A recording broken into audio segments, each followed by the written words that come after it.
You're welcome back. This is Newsfile, it's the most authoritative news analysis platform, and here is Samson's take.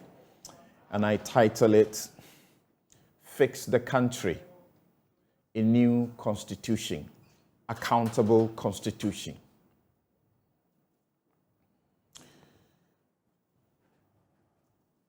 Now the wealthy and middle class in Ghana must be waking up to the consequences of their silence and docility, exploited by politicians for their parochial ends.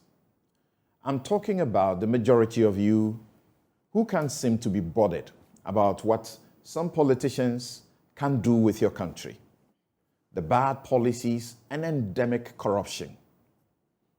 Yesterday was International Anti-Corruption Day.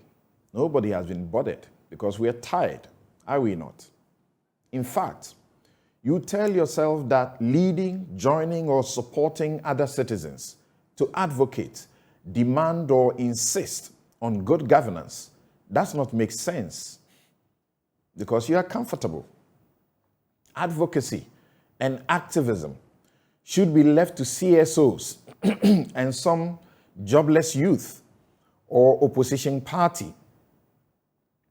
Now you are angry because your sweat and toil, savings, and even pensions are at stake at the risk of being wiped off completely. You have been asking why you should lose so much for no fault of yours. Your biggest mistake is to continue to be a spectator instead of a citizen. The president asked you at the very start to be a citizen and not a spectator. You ought to keep to that, whether he listens or he refuses to. I mean, a citizen who understands that ultimate political power, that is the sovereignty of Ghana, springs from you, resides in you, and rests with you, as the Constitution dictates. And that the powers of government are to be exercised in your name and for your welfare. You didn't check your Constitution. That is what it says. So it becomes a sin for you to feel helpless because persons you have given power and who live on your tax and at your pleasure disrespect you this much. The level of poverty is not appreciated because they will rather spend on a needless cathedral purely for votes from a blinded and hypocritical Christian community with charlatanic leadership than fix this broken Ajiringano Adama Basic School building, where the kids are scared to go to school or get parents of these kids scavenging to survive onto the LEAP program.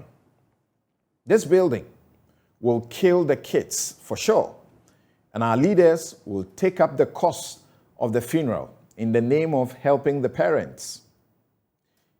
These kids being filmed eating from the dustbins may grow in prisons where reformation hardly takes place, and they'll return to abuse drugs and with the skill to rob with arms. They are asking you to pay more taxes so they can spend on wasteful entities they refuse to cut down or downsize, and on needless huge numbers of party foot soldiers turned into CEOs and personnel they refuse to reduce. Your inaction has meant this country will continue with the ridiculous situation where certain businessmen and businesses will thrive only when NPP or NDC is in power, while others collapse within either regime. Even newspapers and TV and radio stations that depend on adverts, state agencies must be forced to subscribe and place adverts on particular ones as though the taxes are paid by only members of one of the parties. You feel disturbed when people like Professor Kwadwo Appiagyei, chair, don't hesitate to call this democracy a sham. You rejoice that patriots like Martin Pebu, CSOs and CSO leaders, Fix the Country, are attacked by party people. The Fix the Country started the campaign for a new constitution. And what did you say? You think they don't deserve a hearing. This constitution is obviously not good enough if it will not stop much of the wrong without private citizen action. But how much can a private citizen or individual achieve if their parliament, a place they call the august house or body, cannot pass a mere vote of no confidence in a minister the president refuses to sack despite overwhelming public disapproval of Ken Ofori-Atta? What is the use of this constitution if the so-called minority in an equally split hung parliament, even with the support of over 70% of the so-called majority, cannot compel the president to sack a minister? What's the use of such a constitution? In Sri Lanka, citizens changed the president because of the economic situation without a coup or criminal charges of treason against anybody. The people must be accountable to us. Are they accountable? You cannot sound helpless in this situation. One of the surest ways is to get a fresh constitution for a fresh generation, as preached by Fix the Country. This is my take. Power is in you and not in those you have given the power to. We'll be right back.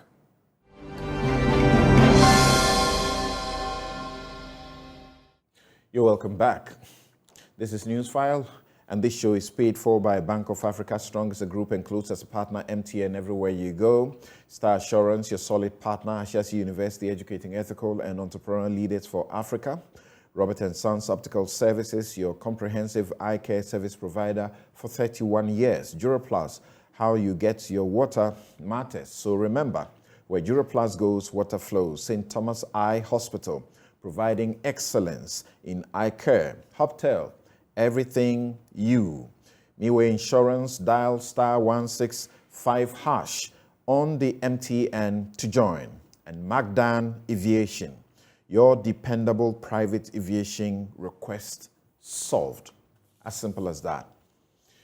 My guest this morning, Dr. Theo Echampong, is political risk analyst and economist. He joins us by Zoom. Richard Ahiagba is Director of Communications, the New Patriotic Party, NPP. He's right here in the studio. Al-Hassan Suhini is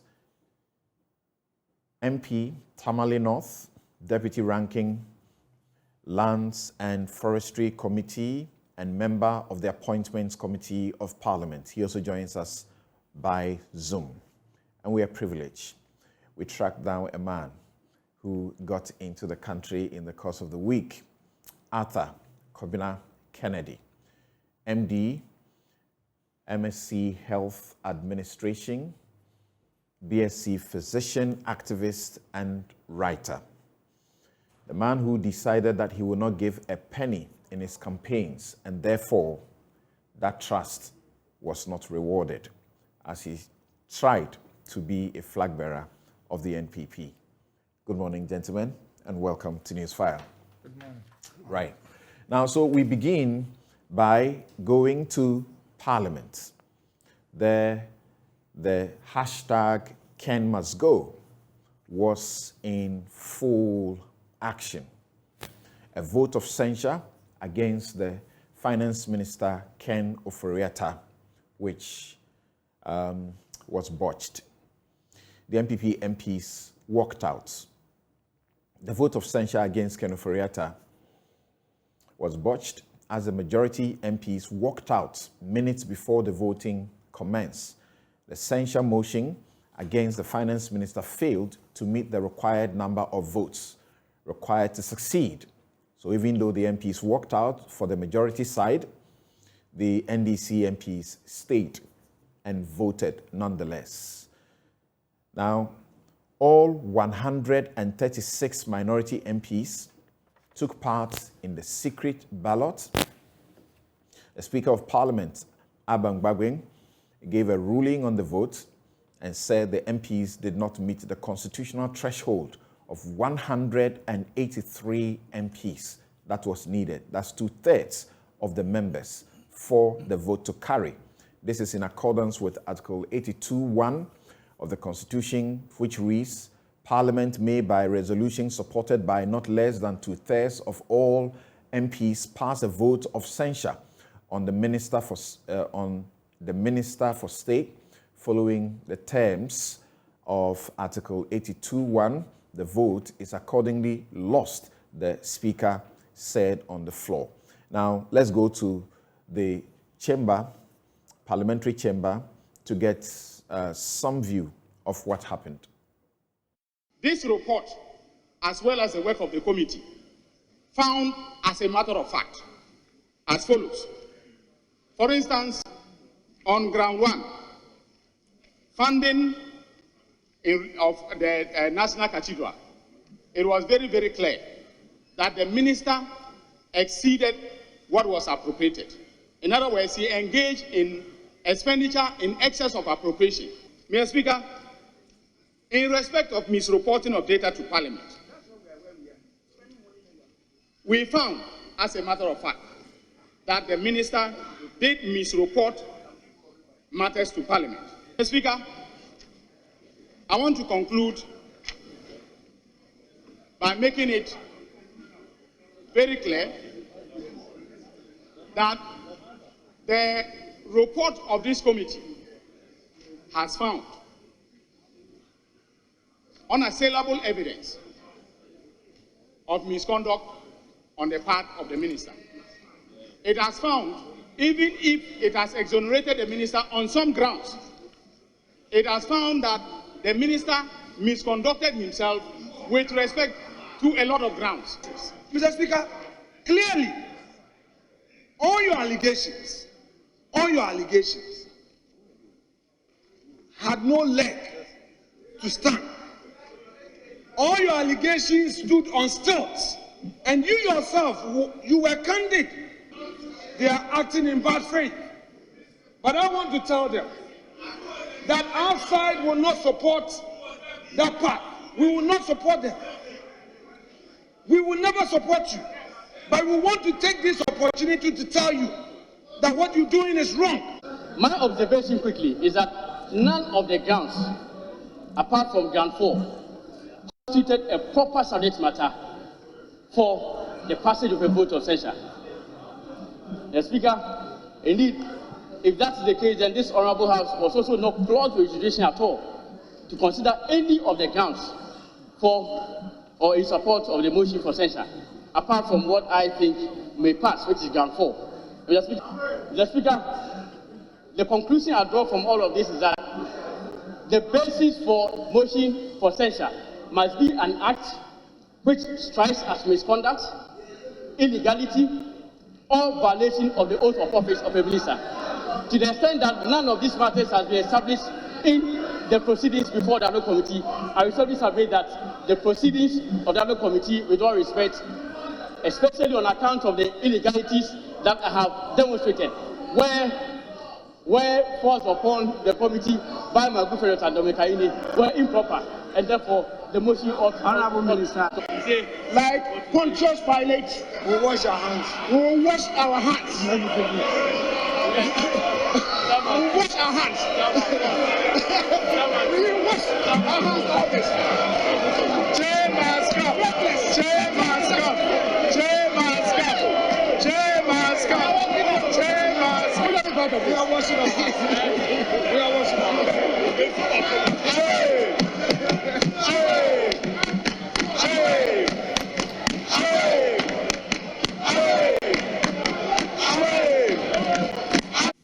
To pass a vote of censure on the minister responsible for finance. Those in favor after the secret vote is 136. Those against, 0. Abstentions, 0.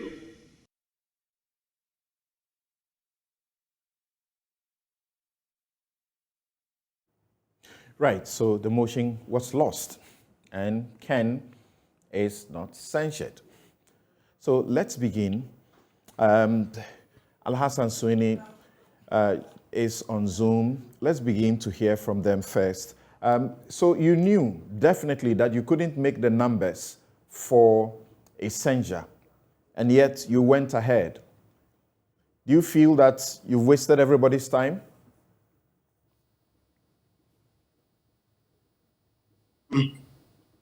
Brother Samson, let me say good morning to you.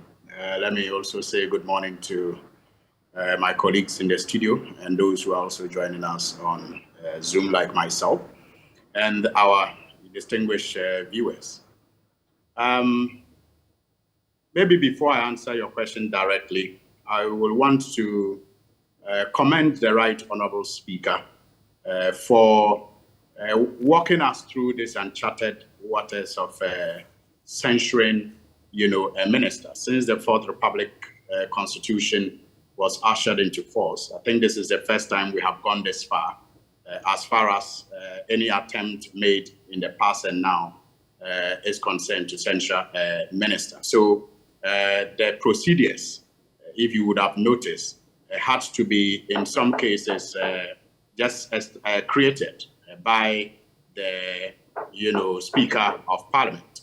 And I think that it is important that we commend the Speaker for, having the experience. Personally, I have had my frustrating moments with the Speaker at some points, but in the end, you are always left with the conviction that indeed this Parliament, with its unique composition, couldn't have had a better Speaker of Parliament than the Right Honourable Speaker.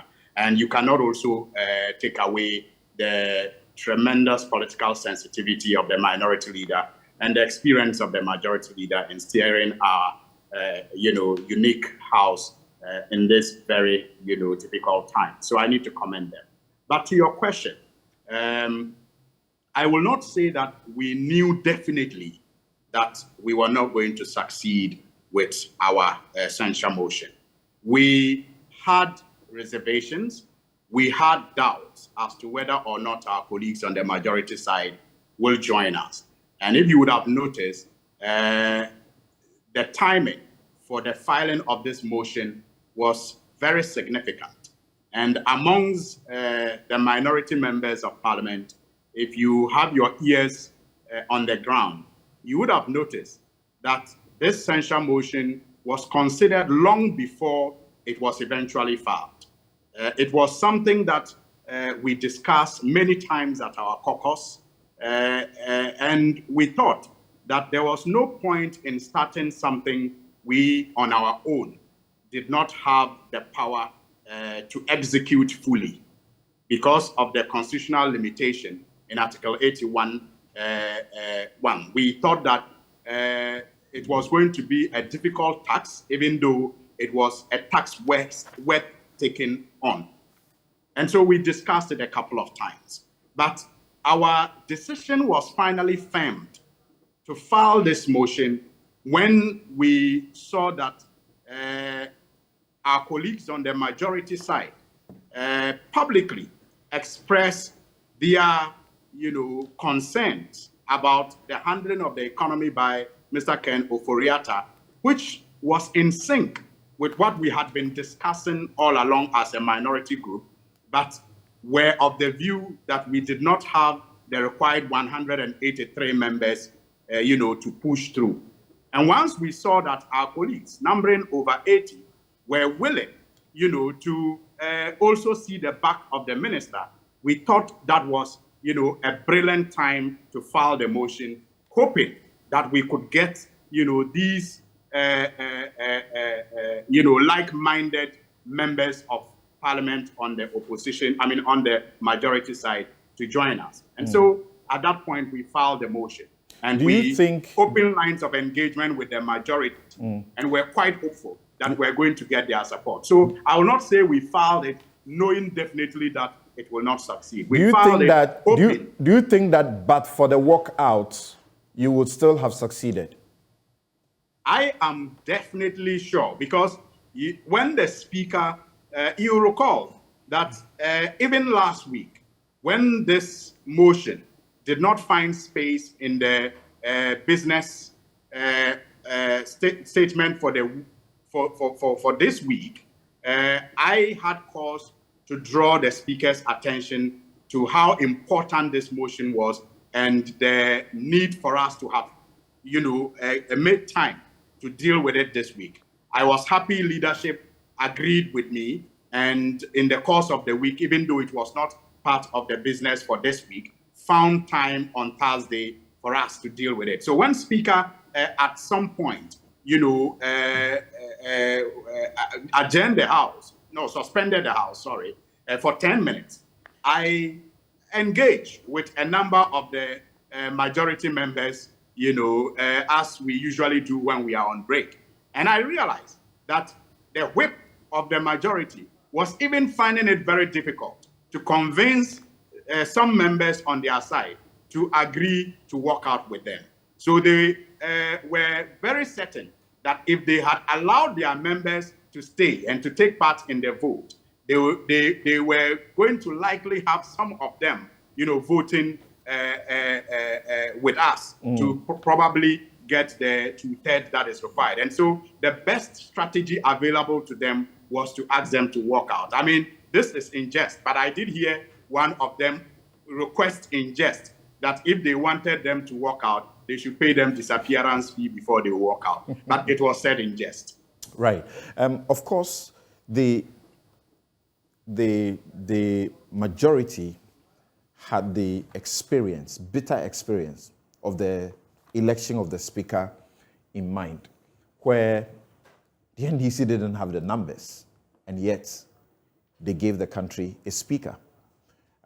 We saw how that put almost everything in disarray, because the majority somehow was so sure that Speaker Michael Oquaye would be elected.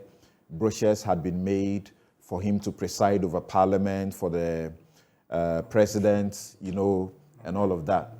And unfortunately, things turned a different way. And then new printing had to be done to insert for Bagwing, to take over. So, Richard, that is the experience that led the majority to walk out. You agree? Well, Samson, good morning to you and to my senior brother and then our colleagues on the Zoom. I disagree with that position, really. Walkouts are legitimate parliamentary tools that are used by parliamentarians to either make a point, reinforce their point, or refuse to make a point. So our majority essentially just use a parliamentary tool to address a parliamentary concern they have. So it really usually it's the minority that will walk out. Well, it's a parliamentary tool, so anyone can use it, whether majority or minority. The end objective is to make a point and to address a certain concern that they have. But Samson, truly, and I listened to my brother Sweeney very carefully, they engaged in a needless exercise, really. Bearing Article 82.5 in mind, it was a needless exercise. because the majority had given a press conference, which press conference the president and party elders called them to a discussion. They have agreed, issued a statement, I think this was on the 26th of October, to say that yes, based on the understanding they've reached with the president, they'll hold on for the finance minister to deal with the two express issues before him, the IMF and the budget, and subsequent to that, the president will act on their request. And so they've agreed and issued a letter to that effect. And so if you know that the president has agreed with the majority on this subject matter, you can almost certainly be assured that if you go and pass any censure motion, he's not going to revoke the minister's appointment. You should know that for sure. So it's a needless political exercise they subjected all of us to. But be it as it may, that is their choosing. But the key thing is that we must focus, because what is before us is a serious matter. As a country, we must come together and deal with it. You're saying, for example, that the president had the luxury that even if Parliament was successful in passing the vote of no confidence, of course, the final power rests with him to now remove the minister. He would have chosen not to remove the minister, regardless of the fact that the people's representatives have disapproved of the minister. Well, I'm just citing the Constitution for you, right? So the Constitution allows for the Parliament to go through the motion, and once the motion passes, it is subject to the president to revoke the appointment. And that's the Constitution. And the president would have exercised his discretion the other way. Now, I don't know that, but I'm only saying that given that he's reached an understanding with the majority to say that I want these express businesses to be addressed, and knowing that those businesses have not been concluded, if I were them, I would not engage in this because I would be wasting my own time. Well noted. Time. But do you think sincerely that a president ought to have an option once Parliament takes a decision to him to act on? Well, the Constitution says so. Maybe we'll have to amend it based on your take today. Maybe we should look seriously to amending the Constitution. But present, that's what we have. What would you say of a president who disregards the position of the people's representative? Well, Samson, you're leading me into a rabbit hole. What I'm saying is that I've not said the president will ignore. No, I'm just talking about a situation. Imagine it happens in this country. Making that position. What will you say of a president who does that? Well, I don't know any president who has done that. So let's not. If a president did that, what will you say of them? Samson, you're a lawyer. Let's not engage in hypotheticals. We're developing our democracy. Okay, go on. Let's not engage in hypotheticals. But the thing is, I was just saying that as a matter of practical consideration, the NDC, except for their politics, which is what I think this is all was about, should not have engaged in that. The key issue is that we have a serious crisis on our hands. That's what we must deal with. This essential thing, it was NDC's primary politics. The commitment of the president and the commitment of Ghanaians is to see that we are out of this difficult situation that we're in. And I think that should preoccupy us more than the NDC's parochial politics. You think this was purely politics? Oh, absolutely. You can see it. It's clear. And that's why... There was no legal, no moral basis, no any wisdom in it. No, on the basis of the issues that they raised against the finance minister. None of the issues at all. But Samson, there's a constitutional basis for it. But that does not mean the claims the NDC makes or the grounds on which they are asking for the censure was legitimate. Everything they said, purely political issues.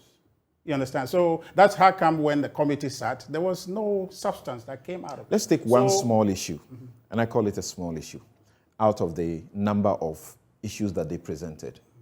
And Dominic Ayene, co-chair of the committee, mentioned that. Samuel Okudzeto-Ablakwa, spent quite a lot of time on that, and then Isaac Adongo also spoke about that. You think that it is okay, it is all right for us to approve of the minister's response to building a cathedral of how much under a contingency vote? As if you didn't plan for it, as if it's an emergency, an unexpected activity. Do you buy that? No, you see, so it's not whether I buy it or I don't. The question raised was the legitimacy or the legality of the funding of the project by means of what budgetary funds were released, whether or not it was right to do that. And as the evidence put before us, before the committee by the minister, showed that yes, he had legitimate basis to issue the funding. Now, as to the morality of it, I don't think I am in a position to answer that, but the legal basis for which they came to say that it was wrong for him to do it was proven not to be the case. So I don't see the minister having committed illegality. I've seen the use of contingency votes by the NDC for things that you can see that they should know to have planned for. The minister mentioned Brazil. Yes, but there are other ones. I don't have the list yet. I'll look through. But that under them, they have spent contingency vote on things that you should clearly see that they should have known to plan for this. And we were together with you, the media, we were together with you in criticizing those kind of expenditure. So what should change? It shouldn't be a question of principle.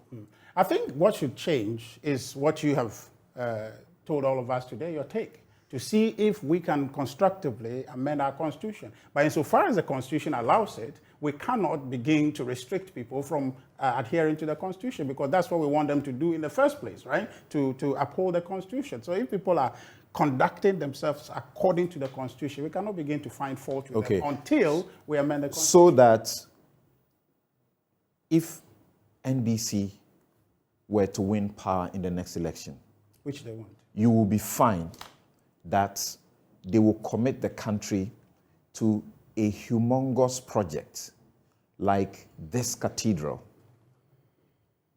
do demolitions at our costs. How many? Over a dozen bungalows belonging to Court of Appeal judges. 5 to 6 bedroom bungalows. Some of them were fresh. Some of them were about to be completed. In fact, we understood that some of them, they had not finished paying for them from the contractors. All of these were pulled down. And then we paid by the state again to relocate the judges, make new, fresh buildings for them, make available fresh land and fresh buildings for them. In addition to that, before the buildings were completed, we were renting in dollar-denominated amounts to house these judges. Those that we have pushed from the present location, we have had to pay them. Some have gone to court over their lands.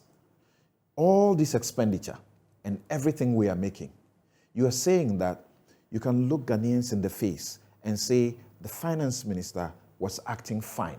And if an NDC government, for example, came to power, they could commit millions of Ghana cedis without recourse to parliamentary approval, number one. And number two, to give an explanation that they use the contingency vote to take care of that. You'll be okay with it? Well, I mean, Samson, I think we are going back again. The morality, whether or not it's conscionable to build a house of God, I think it's up for all of us Ghanaians to see if it is something we want to do or not. Because as a Christian, I don't see my objection to it. And there are many Christians, many Muslims who I know have no objection. We're not talking about building it, how to build it. No, well, it is what you are building is essential. That's where you begin your conversation from. And then you then proceed. Do we agree it should be built? Yes, it should be built.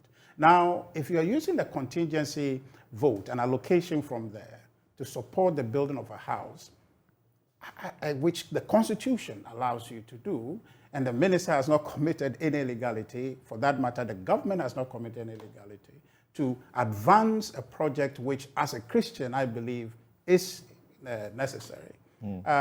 Except that, you will say that the project does not merit our support, then we can have that conversation. Yes, there are many things that you could use that money for. In fact, in your take, you showed a school that can be built. Yes, we must do all of that, and all of that are being done. But the idea is that we should choose to build all those, excluding our spiritual well-being. I think that is a choice we have to make, and we have to strike a balance. I see the government seeking a balanced way of developing us, both physical and spiritual. It's not a Christian edifice. It's not for a Christian purpose. if you listen to the government. Okay, now, So Theo, Dr. Theo I think Acheampong. I agree with you. Right. I agree with you. It has spiritual essence, but it has a commercial value, which actually even validates the position of investing in it, because then it has a tourist potential. Thank you. Dr. Theo Acheampong, we hear from you before we come to Dr. Arthur Kennedy. Now, you are among a number of, finance and economic professors who have spoken to our medium and other media, and you have been very clear that the position of the finance minister was not tenable, has not been tenable for months now. What do you make of what's happened in Parliament? Yeah, so you're absolutely right. I mean, as far back as June or July, I was one of the few people that started calling for the finance minister to go purely on policy grounds. And I thought that several mistakes had been made, including even the passage of the e-levy and the lack of consultation, and eventually coming to bite us, back in the face. In terms of the process itself and what took place in Parliament, I think there are 2 points that I want to sort of make there. I like the idea, just like Suhini said, of testing the constitutional processes when it comes to the vote of censure, and going through those motions and seeing the finance minister also being given an opportunity to respond to the issues that were tabled before him to address. That, I think, was a plus for our constitutional advocacy and constitutional evolution. And it was good watching those motions taking place, and the back and forth and the sort of jaw-jawing of the ideas. But I think the outcome was a foregone conclusion. And you could even see that from the posturing of both the leader and from K.T. Hammond, but also even from Ayine himself. You could see that almost the whole process became a political charade, where it was more like trying to, in a way, score points, but also safeguard or protect sometimes even the finance minister, himself. So I am not surprised, and I'm sure many Ghanaians are not surprised, that at the end of the day, the finance minister, has not been censured in a sense, and the main party, the NPP guys, decided to walk out of the house, and they said, like Pontius Pilate, they decided to wash their hands, and they wouldn't have any part to do or to deal with the process itself. That was almost foregone. We knew this is what was going to come up to. But with or without a vote of censure, with or without all the things that have taken place in Parliament, it is quite clear from where I sit, from the interactions I've had with several Ghanaians, that the finance minister's position has become untenable, and he has to either resign or be fired. I get the point that you're in the middle of an IMF negotiation, and the budget had to be read, etc. But you don't really need him to have done that. There are other people in and around the government and within the ministry that, in my view, can equally lead the negotiation process with the IMF and bring us to an objective conclusion that safeguards the interest of Ghana.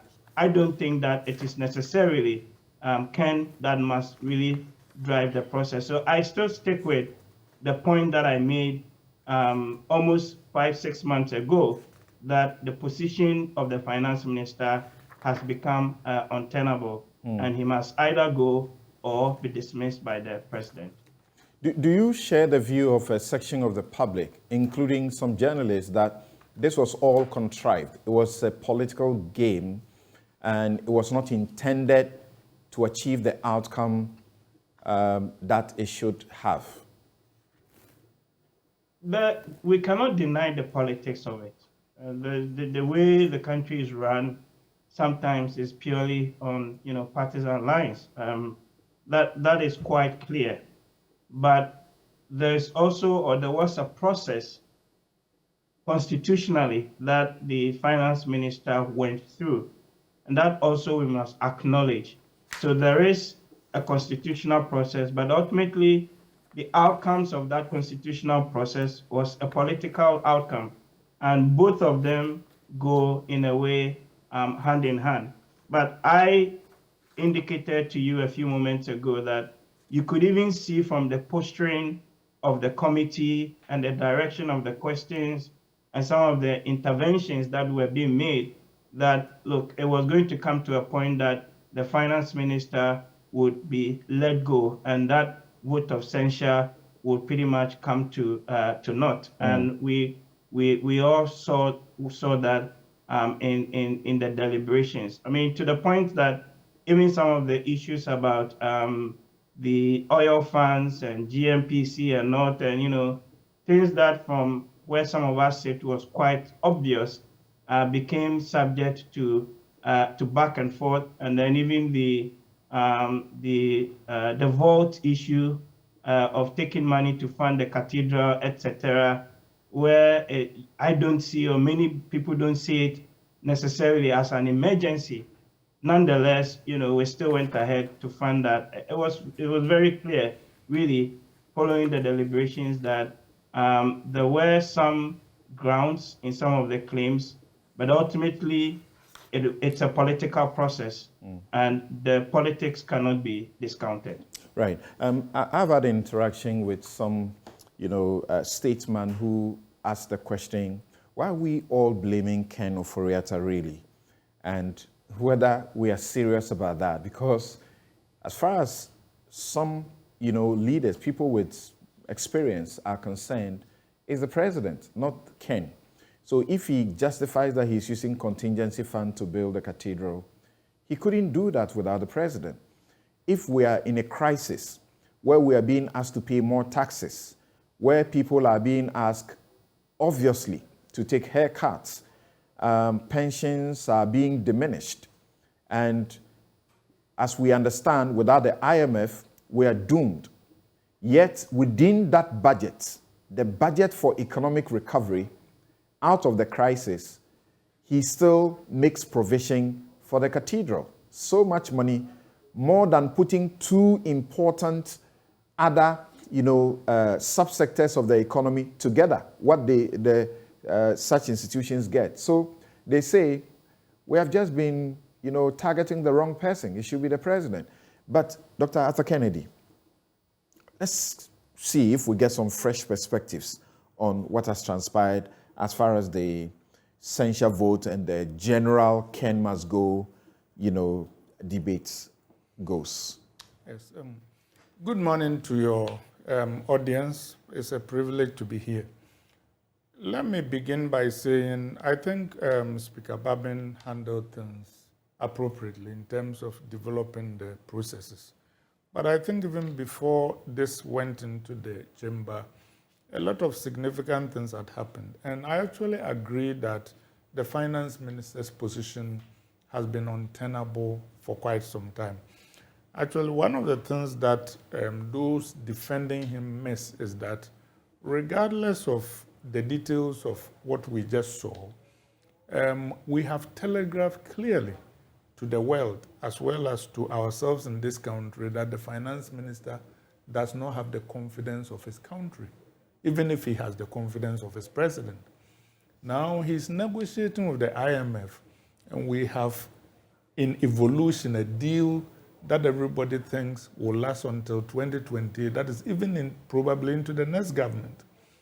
And the person who is the point person and sitting across from the IMF and making commitments on our behalf, we have already said, according to the president's agreement with the MPP MPs who asked for him to be fired, that, once these negotiations are over, he will leave.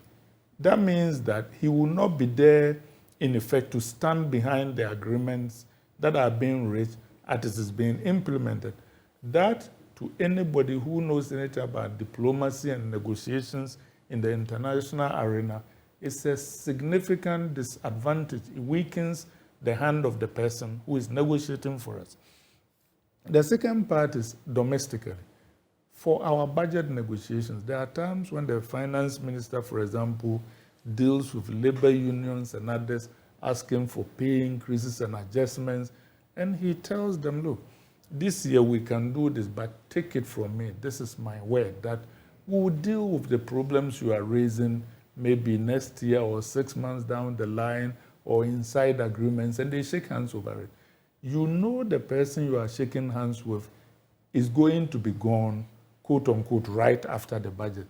It undermines the process of negotiation and our confidence in the things that we agree to.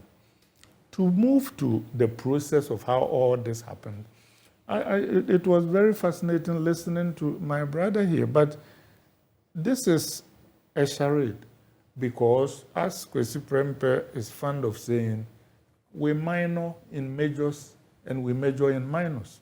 Because, in fact, even if the MPs had stayed and this motion of censure had passed, like you pointed out appropriately, it will still be up to the president to decide whether to relieve the finance minister of his position or not. Of course, if it was an impeachment, then it will be different. A motion of censure historically, there are about 3 or 4 US presidents who've been censured by the Senate. It doesn't lead to anything except for the fact that, you feel a little bit embarrassed. But the part that is serious is that, indeed, the MPs, 90 of them went on the record. 95, thank you.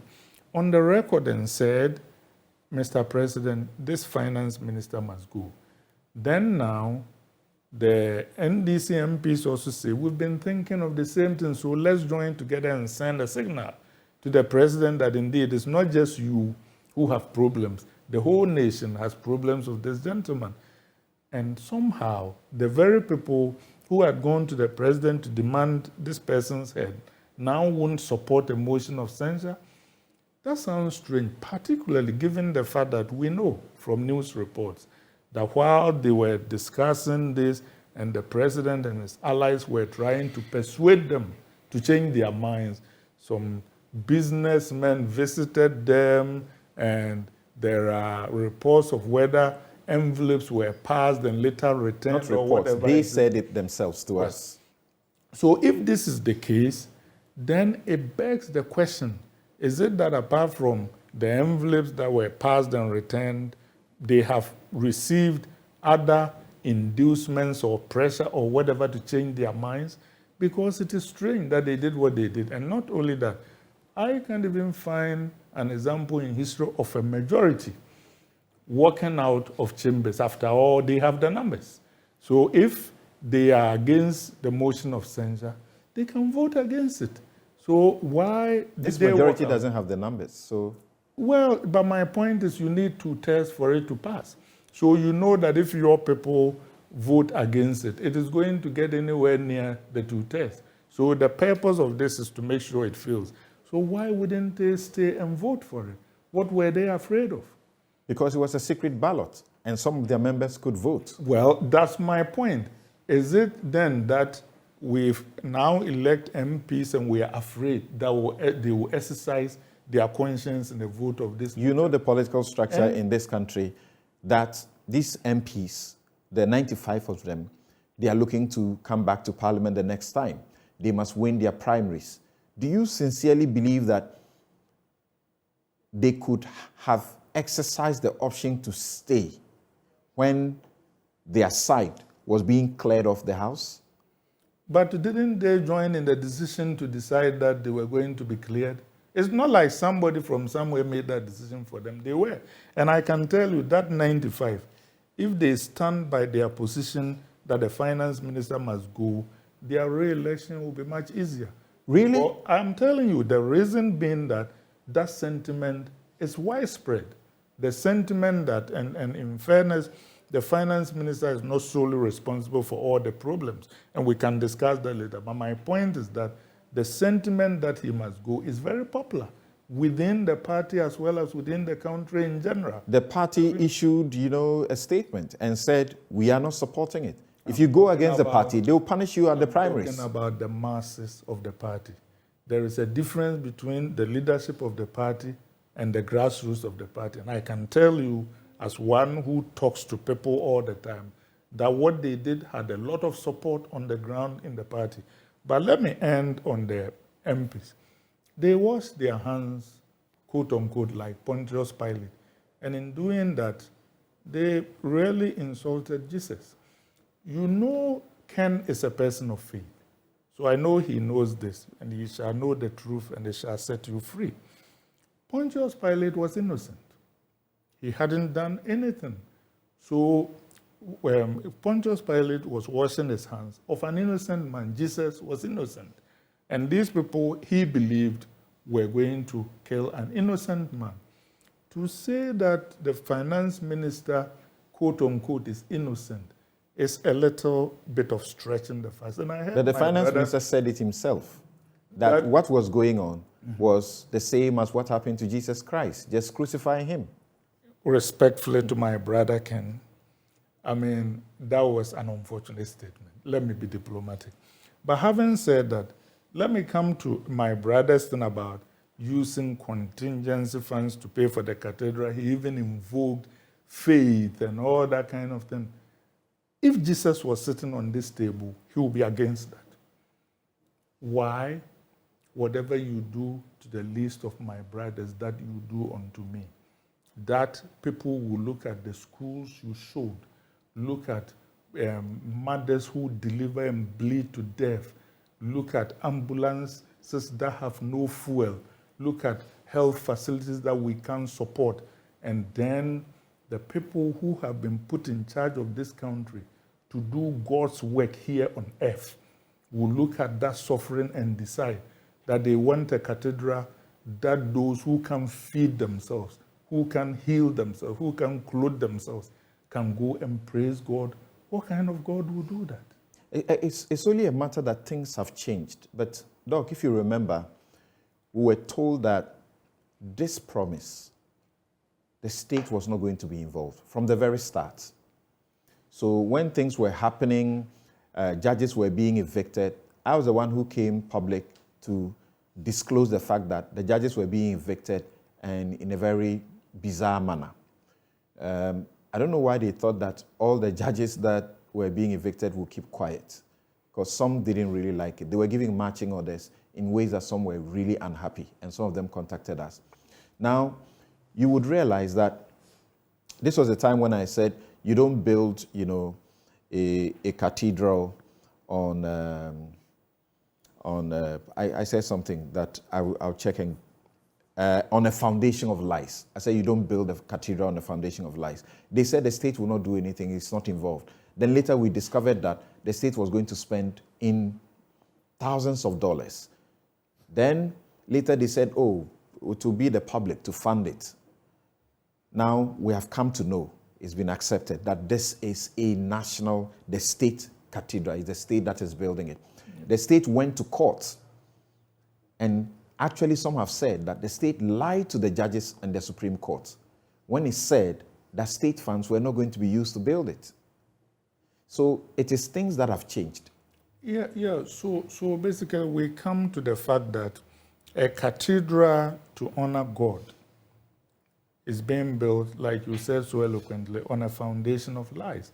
And then they come and tell us that, oh, this actually is not even just expenditure that is going for naught. It's an investment, it can become a tourist attraction. Now, listen to me very carefully. If I live in Europe, North America or Asia, and I want to see a cathedral, I can go to Italy, where the Pope lives, France, Spain, or even to Israel. And I'm coming to Black Africa to see a cathedral. Why? Samson, if I were president, let me tell you what I would use that money for. I think we should build a National Museum of Slavery here in Accra. We should improve the Accra Cape Coast Road. We should uplift the hotels in Cape Coast, go to Asemans where the slaves had their last bath, make it first-class facilities so that when people come, the experience of recounting slavery and others will be a religious experience. That is our niche. Everybody in the world can see why you are going to Ghana to see a slave museum and go to the castle, walk through the tunnel of no return where Michelle Obama came to weep. That is our niche. But a cathedral, haven't we read about Yamoussoukro and Hufoi's cathedral that did nothing? Because it's not our niche, it's not our strength. So this is not really a well thought out policy. Let me go back to Alhassan Suhuyini. Now, where you are as a minority, you really wanted to achieve success with this. It has been frustrated.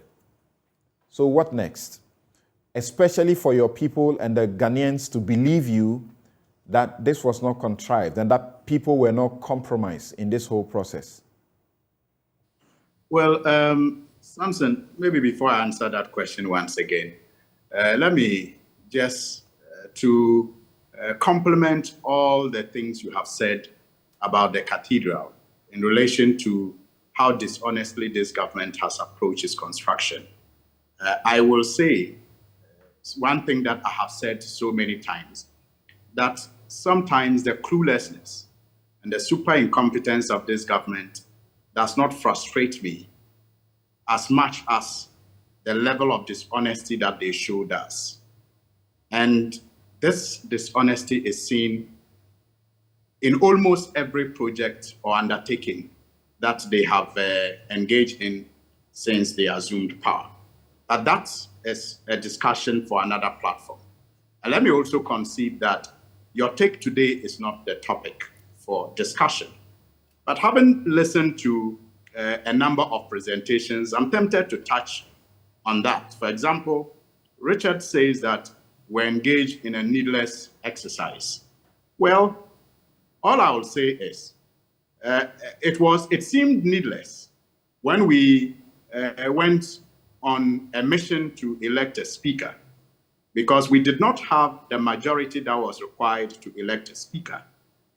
And so at the time that we embarked on that mission to elect a speaker, it seemed needless until we had one. And let me also assure him that there is a reason for the separation of powers.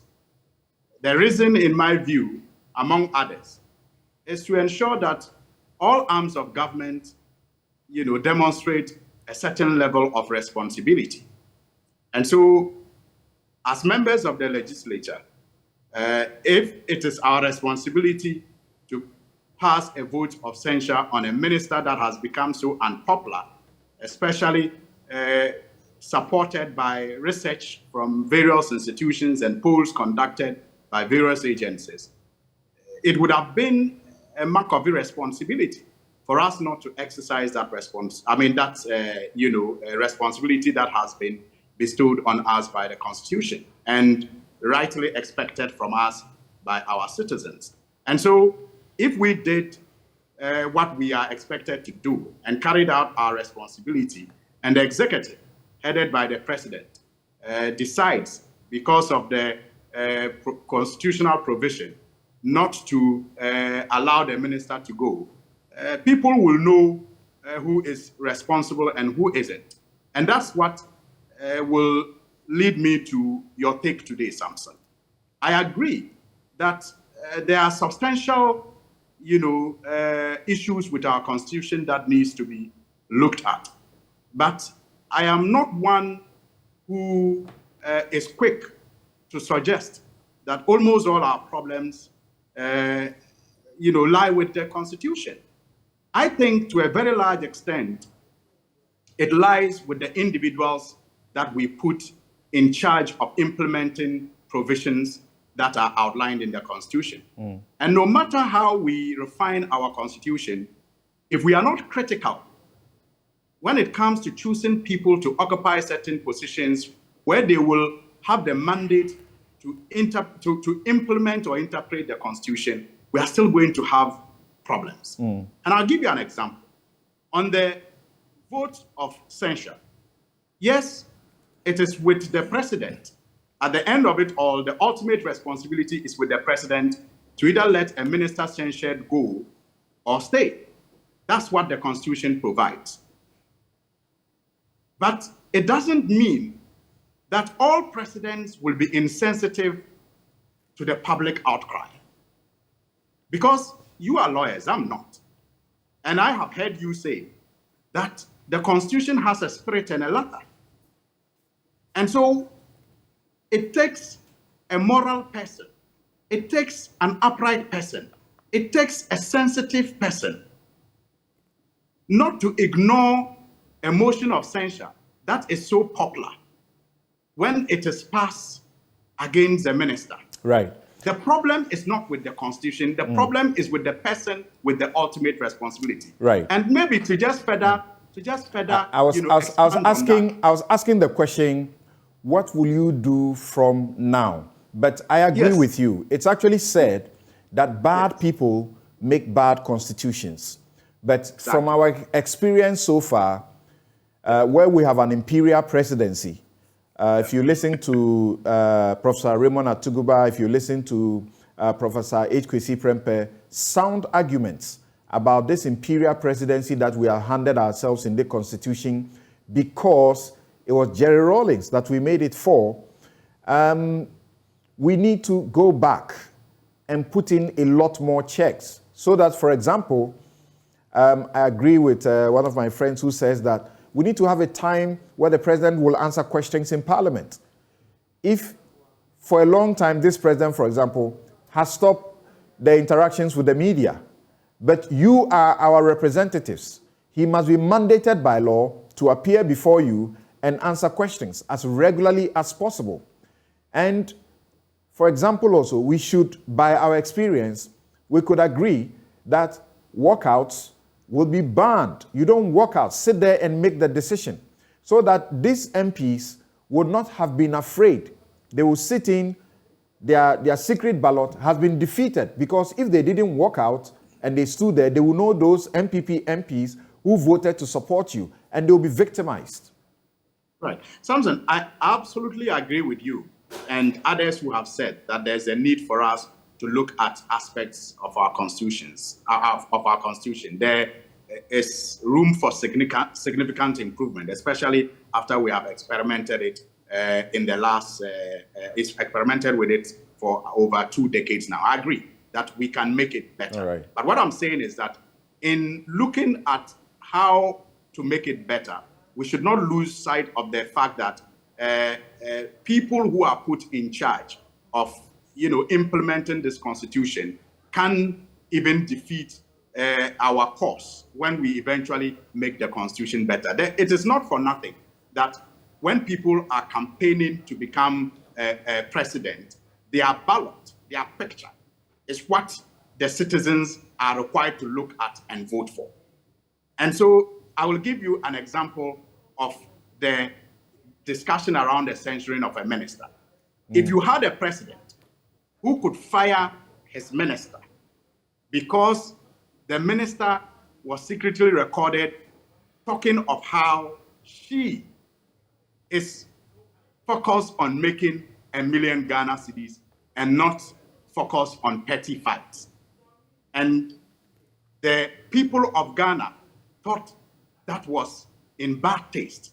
And the popular concern was that such a minister could not be trusted with more responsibilities, given her focus. Such a president did not even wait for the constitutional process of going through a censure, but fired the minister.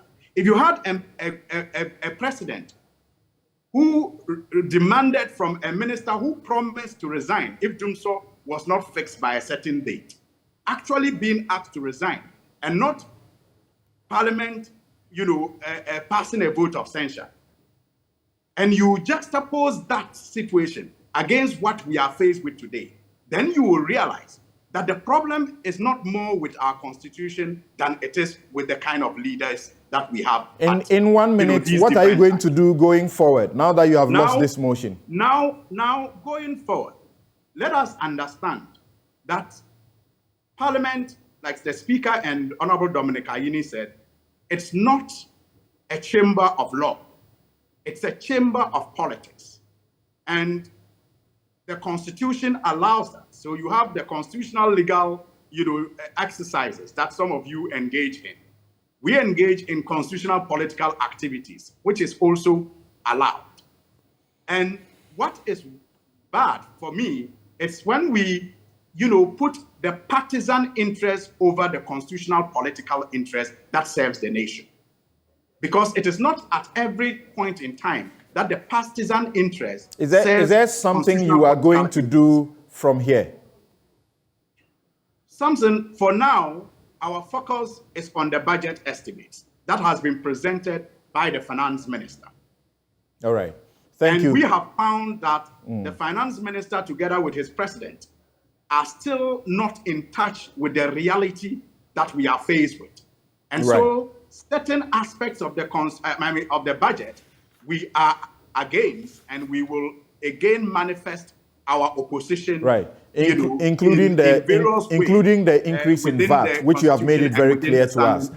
Right, thank you. Dr. Tio Champong, what should be their posture as a parliament, not as individuals? Because we have heard the group in the majority kept saying they will not even want to do business with him. Even after the president, they are meeting with the president. Before the party issued the party's whip, they consistently said, it was untenable to be doing business. That comes from the finance ministry. So I think the NPP MPs must stand their grounds and continue the advocacy for the finance minister to go. I get the point, really, that they didn't want to use the so-called parliamentary process of the vote of censure to get him out, although that would have been the best or the optimal way of doing it. Nevertheless, I still think that if you speak to any or many a Ghanaian on the streets of Accra or Kumasi or any other part of the country, it's quite clear that part of the problems and why we are where we are as a country really stems from some of the decisions of the finance minister. And I would expect then the MPP MPs to push that advocacy for the minister to go, because you see, Dr. Kennedy makes a very important point, that the person who is going to be making or leading these IMF conversations and negotiations is not even going to be there in the first instance to implement them.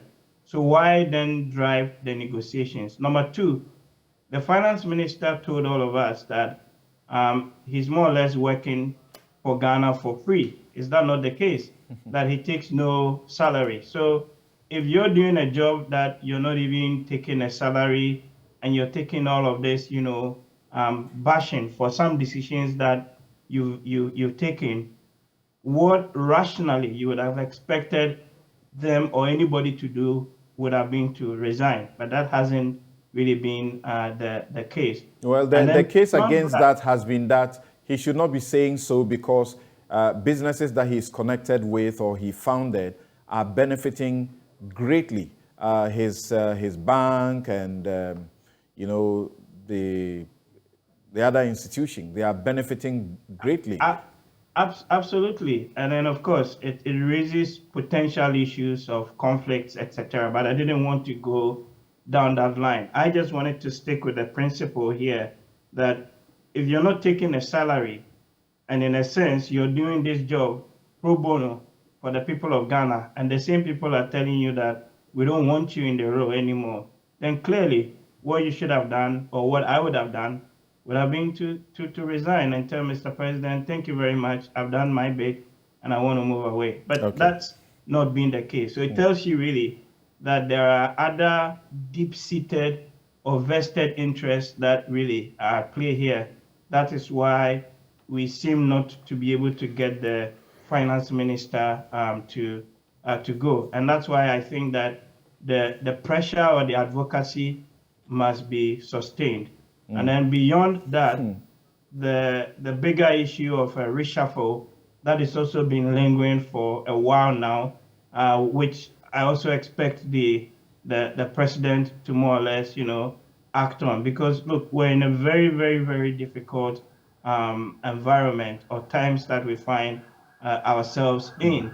Right. And I don't think that the caliber of people that we have currently at the helm driving some of those decisions will be the ones that can take us out of the mess that we find ourselves in. Well, so, what others say is how long are you going to be able to stay on this advocacy? Even President Kufuor has joined it. Will he be listened to? That's the point. Now, but Richard, do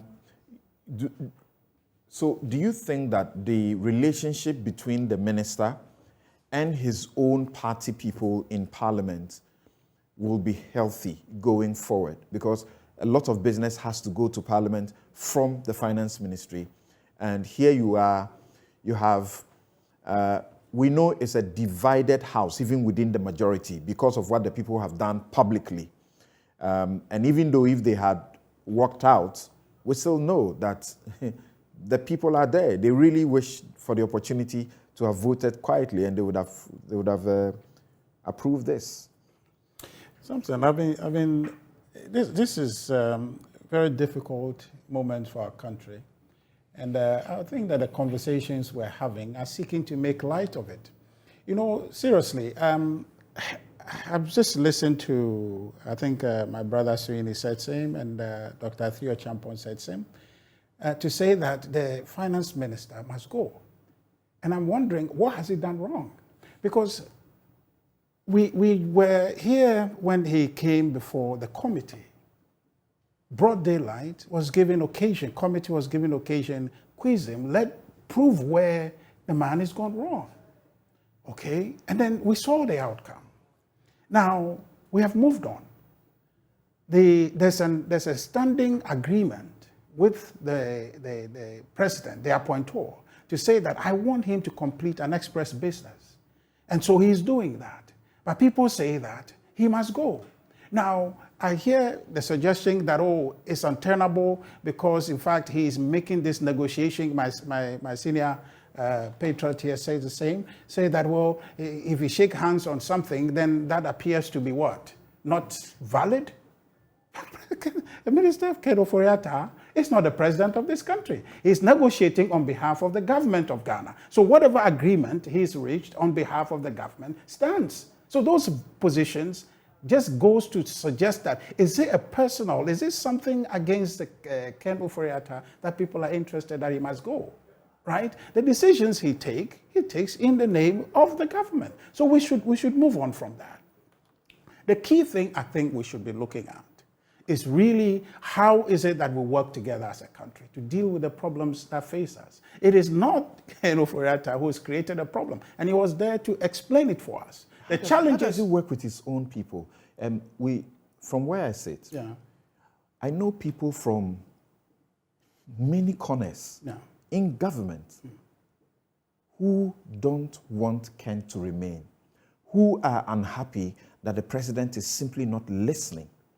Of course, if certain class of people in your party have been forced to come out, it should tell you what is going on. No, see something. Perhaps Suini was not in parliament or in government then, but his party, the NDC, found ways to work with Setekbe when members of the party wanted him gone. It's the same thing, except that the MPP people, MPs, have gone to give a press conference. It's the same thing. They wanted him gone. The president, John Dramani Mahama, His Excellency, spoke to that members of his party wanted the finance minister gone. How did they work with him? Did you find one single civil society asking Sir Tekwe to go. Because they didn't give a press Now, conference. almost all the civil society organizations in this country came together and said Ken must go. Yes, you asked a specific question, that how did members of his own party, or how are members of Ken's own party going to work with him? And I'm saying that in the NDC parliamentarians wanted him gone, but they worked with him. And I'm asking you, President Kufuor must be speaking to President Akufo-Addo in secret, in private. He's speaking publicly. What does that tell you? I agree with that. I don't disagree. He's criticizing him publicly. Yes, I don't disagree with that. There's a basis for the call. But when he becomes so fixated to say that it must be done, it then appears to take the form of invalidating the constitutional power of the president to make that decision by himself and by himself alone. All right. Right? So we need to understand that what is before us is not Ken going that will not solve the problem necessarily. The decisions that we are going through, Ken at the finance ministry is not making a singular decision by himself. Right? So there's a committee, there's a cabinet that he works to. So if you are saying that he must be gone, are we in effect saying that the entire government must be gone? Is that what we are suggesting? And this is a democracy? So I think we need to get serious on the substantive matters and say that, okay, what is the approach? And I think we're going to talk about a debt restriction. Yeah, we're going there right now. Yeah. So what are the methods or what are the means we are adopting to address the issues that we are confronted with? And if we are dealing with that, then it takes it away from the personality realm, which we have reduced it to. I hear Dr. Atuya Champon say people must continue advocacy, as though that the popular opinion now, which you can't really do anything about, is that this president has been very disappointing. He said, be citizens, speak. Now he doesn't listen. So that even people who matter in the party have been forced to come forward publicly. Professor Stephen Adai, people like him, insisting, reshuffle, downsize. He's just not listening. Well, you see, this is a majority democracy. The frustration that led people away from pure democracy to majority democracy is what we're saying. So what I was trying to suggest is that some notable voices have made a call.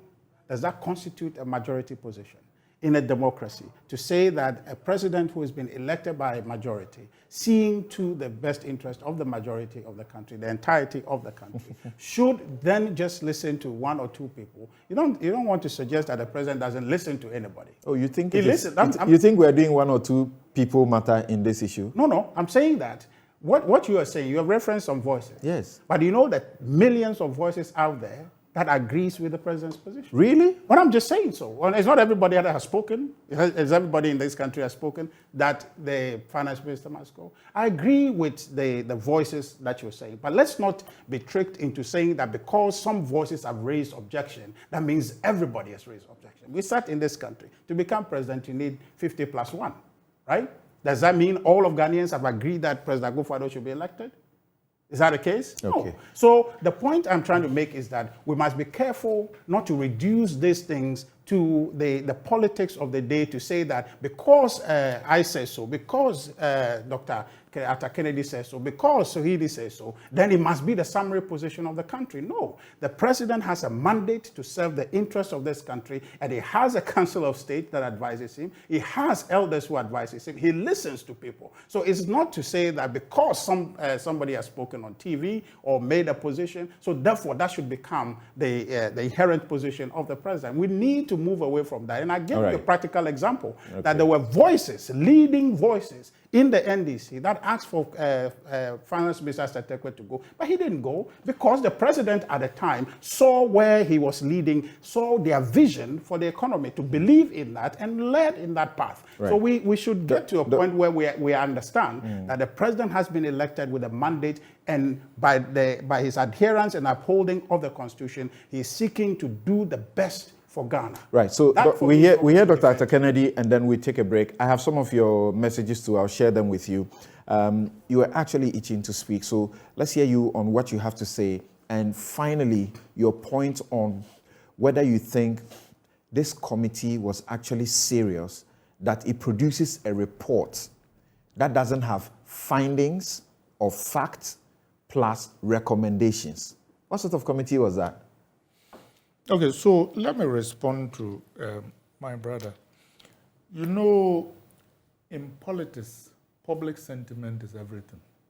So, yes, it is rare to get 100% of people saying the same thing. But the public sentiment clearly, and I think you would acknowledge it, that a lot of Ghanaians, more Ghanaians want the finance minister to leave than want him to stay. So, yes, it is the president's prerogative to make that decision, but he was the person who said, I will protect the public purse. He was the person who said, be citizens and not spectators. And the citizens are speaking. Not only that, in actual fact, the one point that I agree with you on is that it is unfortunate that Ken has become, quote unquote, the scapegoat in all this thing. That I agree with, because after all, he's not a one-man economic management team. It is a team. And I remember that a few years ago, when things were going swimmingly, there were people like Senior Minister Safumafu talking about the stellar performance of the economic management team led by Vice President Bawumia. So obviously, Mr. Oforiatta is not making these decisions as an individual. Not only that, even when the president names an economic management team, he does not relinquish his responsibilities, as you have eloquently said, and his privileges about the person who bears ultimate responsibility. So obviously, if we are unhappy with the finance minister's performance, then by implication, we are unhappy with the economic management team and all other members of it, as well as the president who assembled them. But he is the head of our economic situation because of the ministry that he heads. But I understand so he suffers it. But my point is that they are a team. Just a small point. But you know, he only deals with the fiscal aspect of the economy. There's a monetary aspect that. Yeah, but you see, I don't want to. It's a Ministry of Finance and Economic Planning. Yes. You see, I don't want to do the tea livery, because when things were going well, there were a lot of people scrambling to get some of the credit. Right. I'm just saying that if there is blame, then all those who were scrambling for credit should get a little bit of that blame. That's my central point. Okay. And as far as the committee is concerned, I get you about no findings and all that. The committee didn't do everything it was supposed to do. But in actual fact, they made this look like a legal procedure. This is a political process. So in actual fact, that's why in other jurisdictions they say you can even be impeached for what? High crimes and misdemeanors, because it's a political judgment that they are making. So the motion of censure can even come from something that is not substantive, like, oh, you've gone to behave in public in a way that people think does not reflect well on the country. You can be censured by Parliament for that. Right. Because they find your behavior. It doesn't even go to substance. So these are political. Well, the Attorney General does not agree with you on that.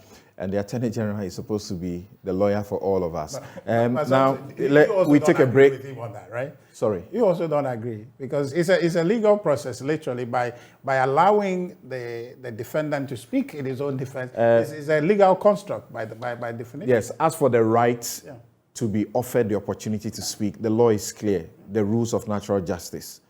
You should not condemn a man without hearing him, and you should not be a judge in your own cause. My guests are Dr. Theo Echampong, political risk analyst and economist, Dr. Arthur Kennedy, he's a physician, he's an activist, he's a writer. Richard Anyagwa is Director of Communications of the NPP, and Alhaji Alhassan S. Suhini is MP, Tamale North, and Deputy Ranking on Lands, Forestry Committee and the Appointments Committee of Parliament. We'll take a quick break. When we return, I'll read your messages on this matter, and then we will go into why there is this mass rejection, so to speak, of the domestic exchange, is it debt exchange, DDE. We'll be right back. To officially launch Ghana's domestic debt exchange program. The objective of this program is to alleviate the debt burden in a most transparent, efficient, and expedited manner in this context by means of an exchange offer. Right. So this is where next we go. Why are the insurers and others rejecting the debt exchange as a solution to our current crisis? And this show is brought to you by Bank of Africa, strong as a group and close as a partner. MTN everywhere you go. Star Assurance, your solid partner. Chelsea University, educating ethical and entrepreneurial leaders for Africa. Robert & Sons Upscale Services, your comprehensive eye care service provider for 31 years. Duraplus, how you get your water matters. Remember that where Duraplus goes, water flows. St. Thomas Eye Hospital, providing excellence in eye care.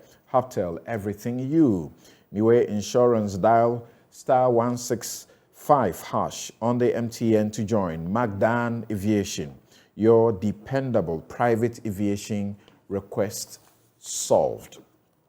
And here are some of your messages on the issue of #Ken Must Go. Ansong Johnson says, Ken Oforiatta mechanically taking the money of Ghanaians to weaken them. I wish I understood that. You say Genesis 47:14-15. Amen. Well, Ken will know that scripture. Mr. Primakov says the majority stayed away for the fear of losing their seats. I am sure they were warned. Milton says, but I don't understand the finance minister. You claim you don't take salary, and they said you should go, since they don't need your services no more. How is this difficult to understand, if not for some personal interest somewhere? Kobe Jermaine says that they pretended they wanted him gone until it was time to actually make a decision.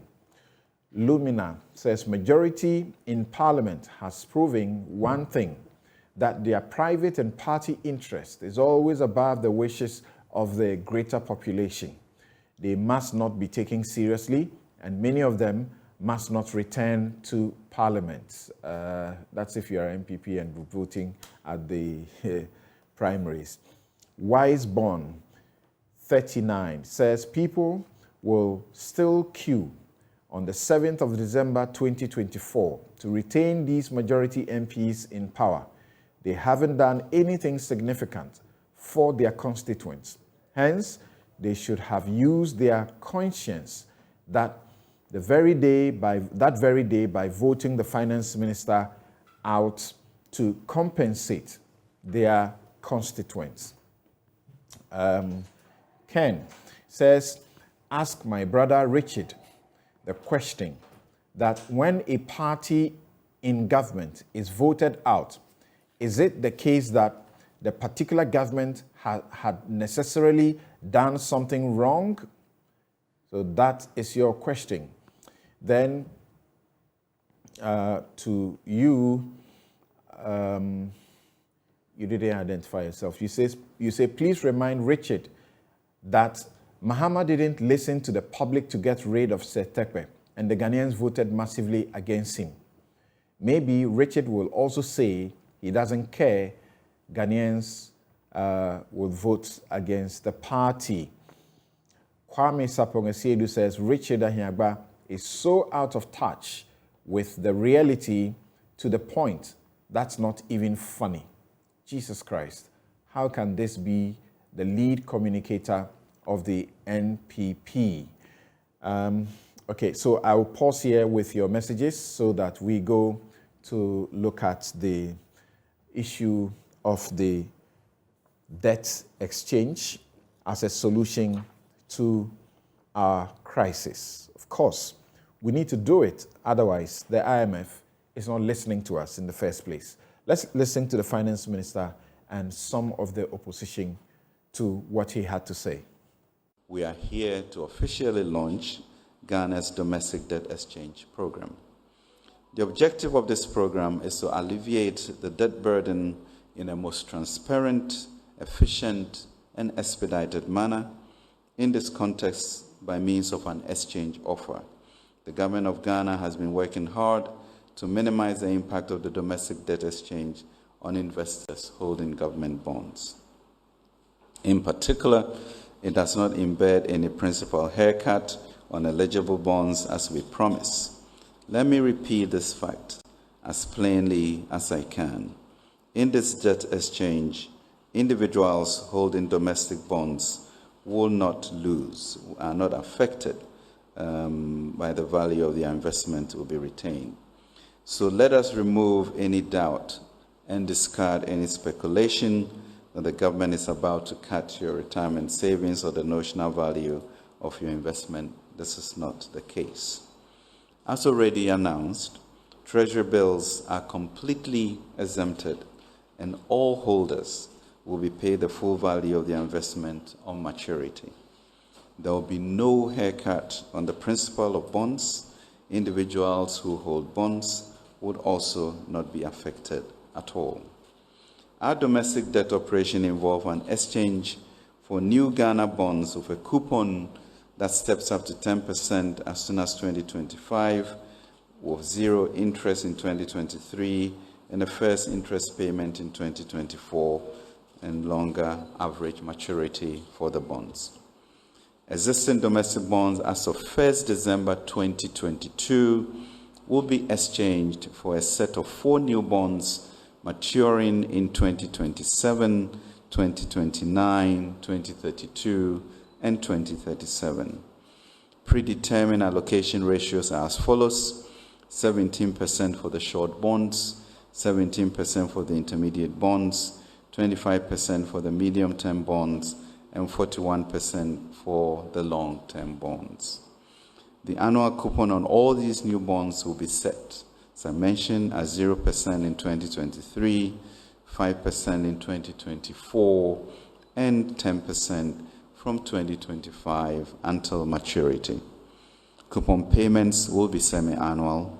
For emphasis, this domestic debt exchange program will not affect individual bondholders. This domestic debt exchange is part of a more comprehensive agenda to restore debt and financial sustainability.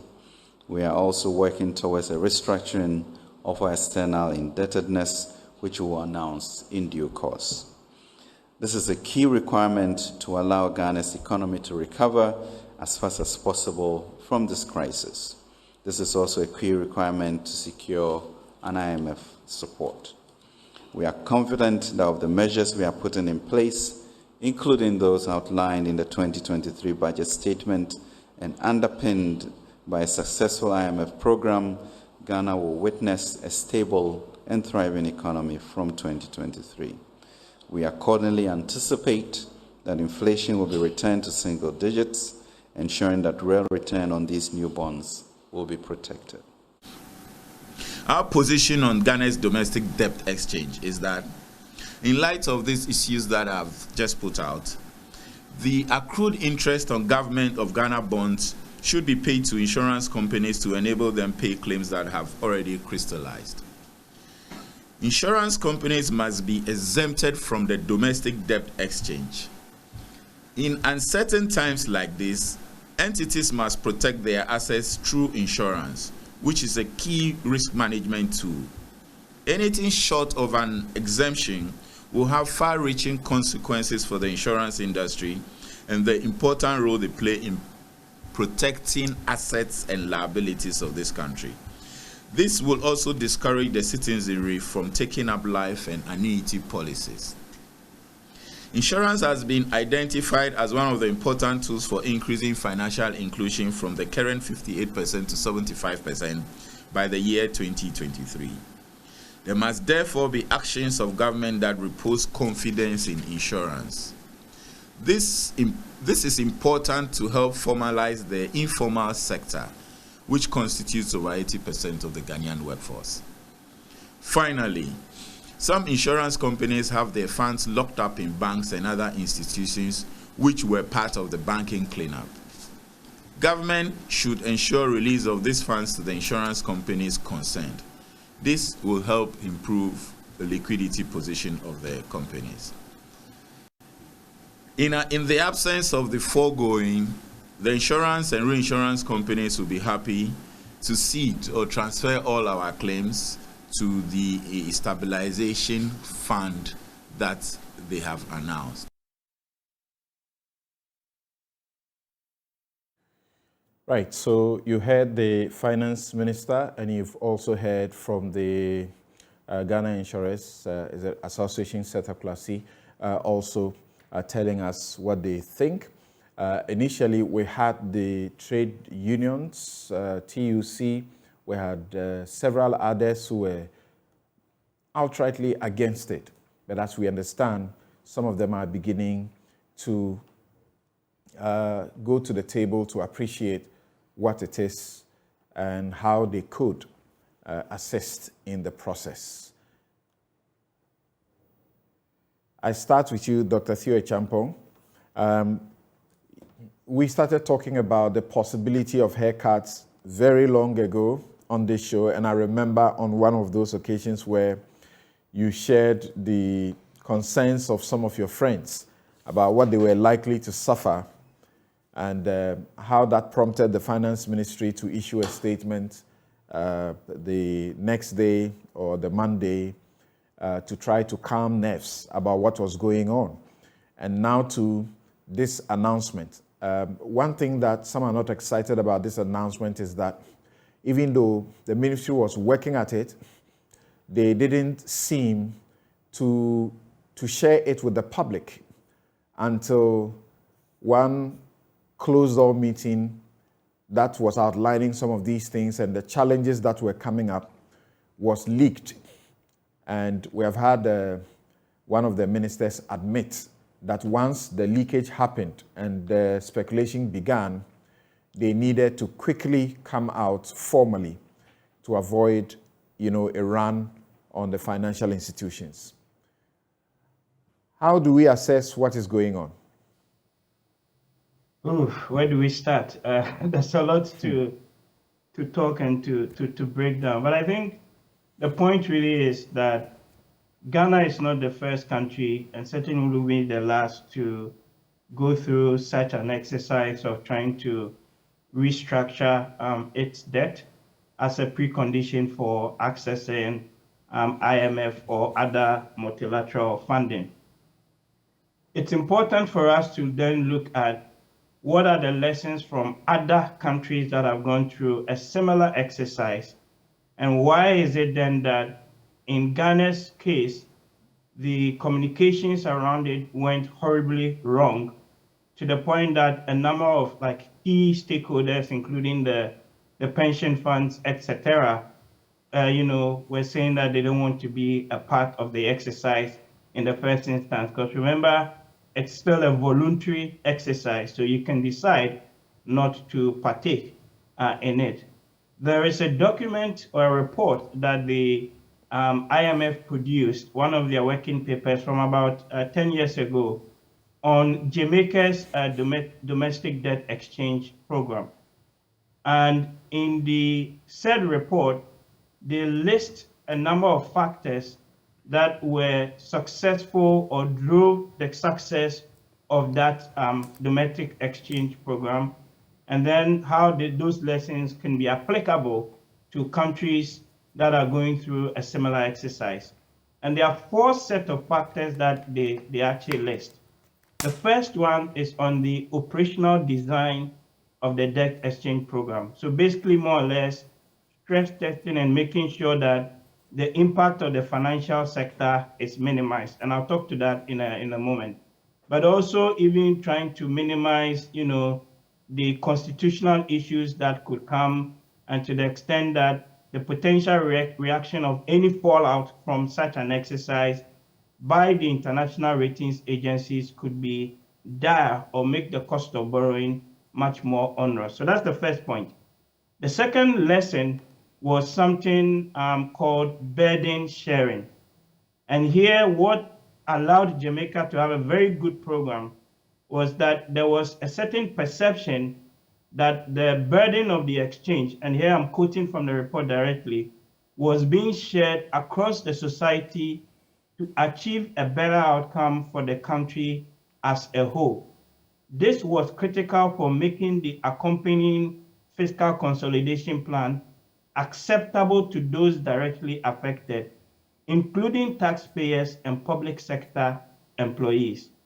We can apply the same thing to Ghana's case. And part of the reason why people are pushing against some of the proposals is really the idea that it doesn't come across as though the burden is being shared equitably. The third point, or the third lesson from the Jamaica exercise, was on the communication strategy. And here, again, permit me to read or quote directly.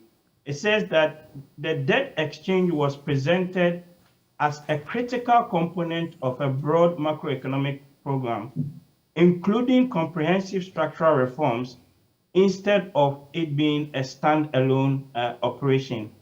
And during the launch of the exchange, it was made clear that holdouts would not be allowed to gain any competitive advantage. And then the fourth point was on the IMF involvement, which ensured that the government stuck to its plan of fiscal consolidation, given its past behavior of quote unquote systematic budget slippage. So you could pretty much apply the Jamaica, right, lessons and the issues to Ghana's case. And why we are where we are, to the point where some of the pension funds and the teacher unions and the medical association are all, up in arms, is the fact that the communication around this whole thing, in my view, hasn't really been thoroughly thought through. And that has always been a problem with this particular administration. You can go back to Ijapa, you can go back to e-levy, and it's very clear that the so-called stakeholder consultations that are done is done in an ad hoc manner and not in a way that seeks to bring the people that would be affected on board. You know, in October, the minister or the ministry announced the creation of a domestic bondholder committee led by, I think, Albert Essien and other senior executives within the banking sector. The point is that in the announcement that was made, to what extent, if any, were those views actually fully reflected in what the government announced? And then again, to what extent, if any, were the people that would be affected, right, incorporated, or their views incorporated in it? Because remember that any attempt to restructure a domestic debt that implicitly leads to a haircut on either your principal or your interest has major impacts on your domestic financial sector. Because in Ghana's case, over 50% of the securities that the government has is actually held by the domestic financial, sector. Well, and if they have to then write down the value of their assets because they're not going to be getting the same amount as they had under the proposed debt restructuring exercise, then that can actually have a negative multiplier effect on your GDP growth, on employment, and even on poverty. And what you don't want them to do is for a run on the banks to happen. And perhaps let me be very clear here. I don't think that there's going to be a run on the banks in Ghana's instance. I think that some of the mitigation measures that the government has announced, particularly the statement that came out, I think a day or two ago, that was issued on, it's actually dated the 8th of December, to the Chief Executive Officer of the Ghana Association of Banks. If you read it very carefully, there are some sort of reliefs that is being proposed to be given to the banks and the financial institutions that participate in this exercise. So, for example, reduction of the cash reserve ratio, the capital adequacy ratio from 13 to 10%, and then also how they calculate their risk-adjusted weights and all of that. That all goes in a way to help support, the banks. You are saying you don't anticipate there will be a run on the banks. I don't think that is going to. I don't honestly think. But the government has a certain anticipation, and that is why it says that it is setting up the Financial Stability Fund. Is that not so? Because it knows that banks, pension funds, insurance companies, fund managers, and collective investment schemes will face liquidity challenges and they will need help. Definitely, there would be liquidity challenges because you are swapping the bonds that or the monies that they put into these securities and giving them something new that doesn't give them the same value as they had before. And they need to take that on their balance sheet. But the government then is proposing to help them in that, tide by allowing them through the regulatory processes. So, for example, through what the Bank of Ghana allows them to do with their capital adequacy ratios and other buffers to be able to still meet those regulatory thresholds. And I think that's an important point that we must stress. Right. And also to the point there really being that the support that is being offered by the government through this Financial Stability Fund doesn't fully solve all of the issues. It helps, but it is not fully exhaustive.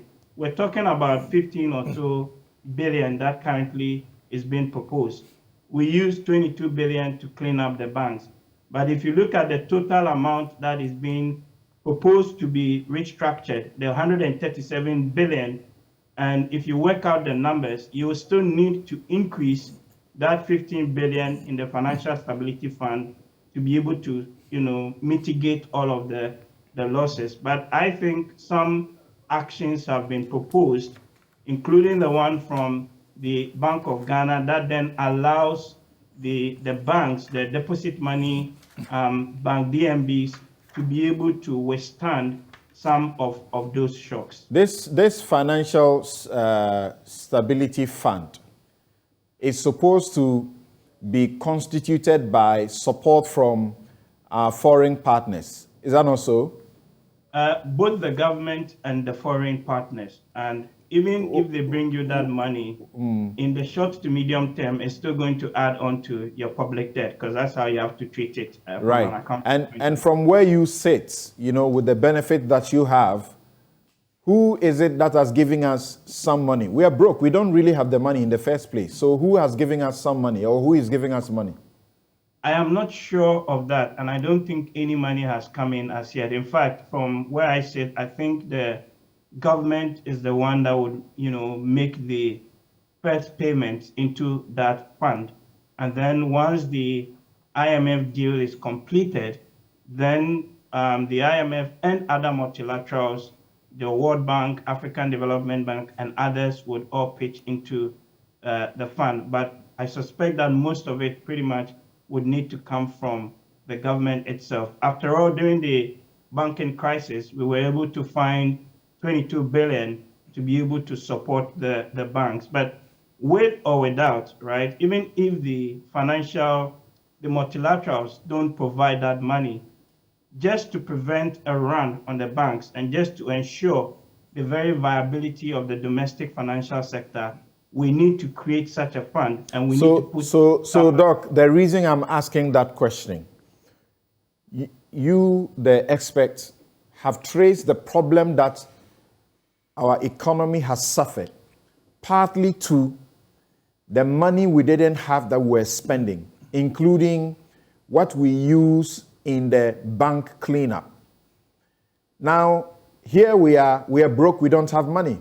And you are still saying that we are still going to look for money for such purposes, and that will still be a debt. And knowing that many will say we're a country where government will announce a fund and practically nothing will be there. How can you trust that there will actually be a fund to support banks and pensions and other institutions that will have liquidity issues? Because the alternative would be worse. If you don't have that money there to tide the financial institutions over, then they are not going to be able to have or even meet some of the payment obligations that is coming.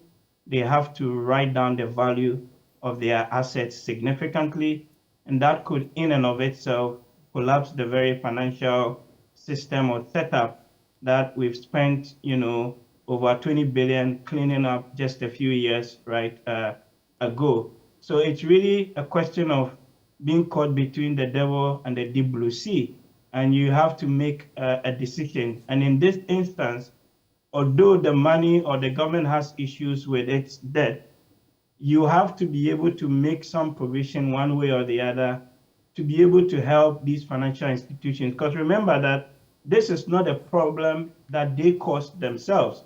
This is a problem that lies squarely at the foot of the government in that sense.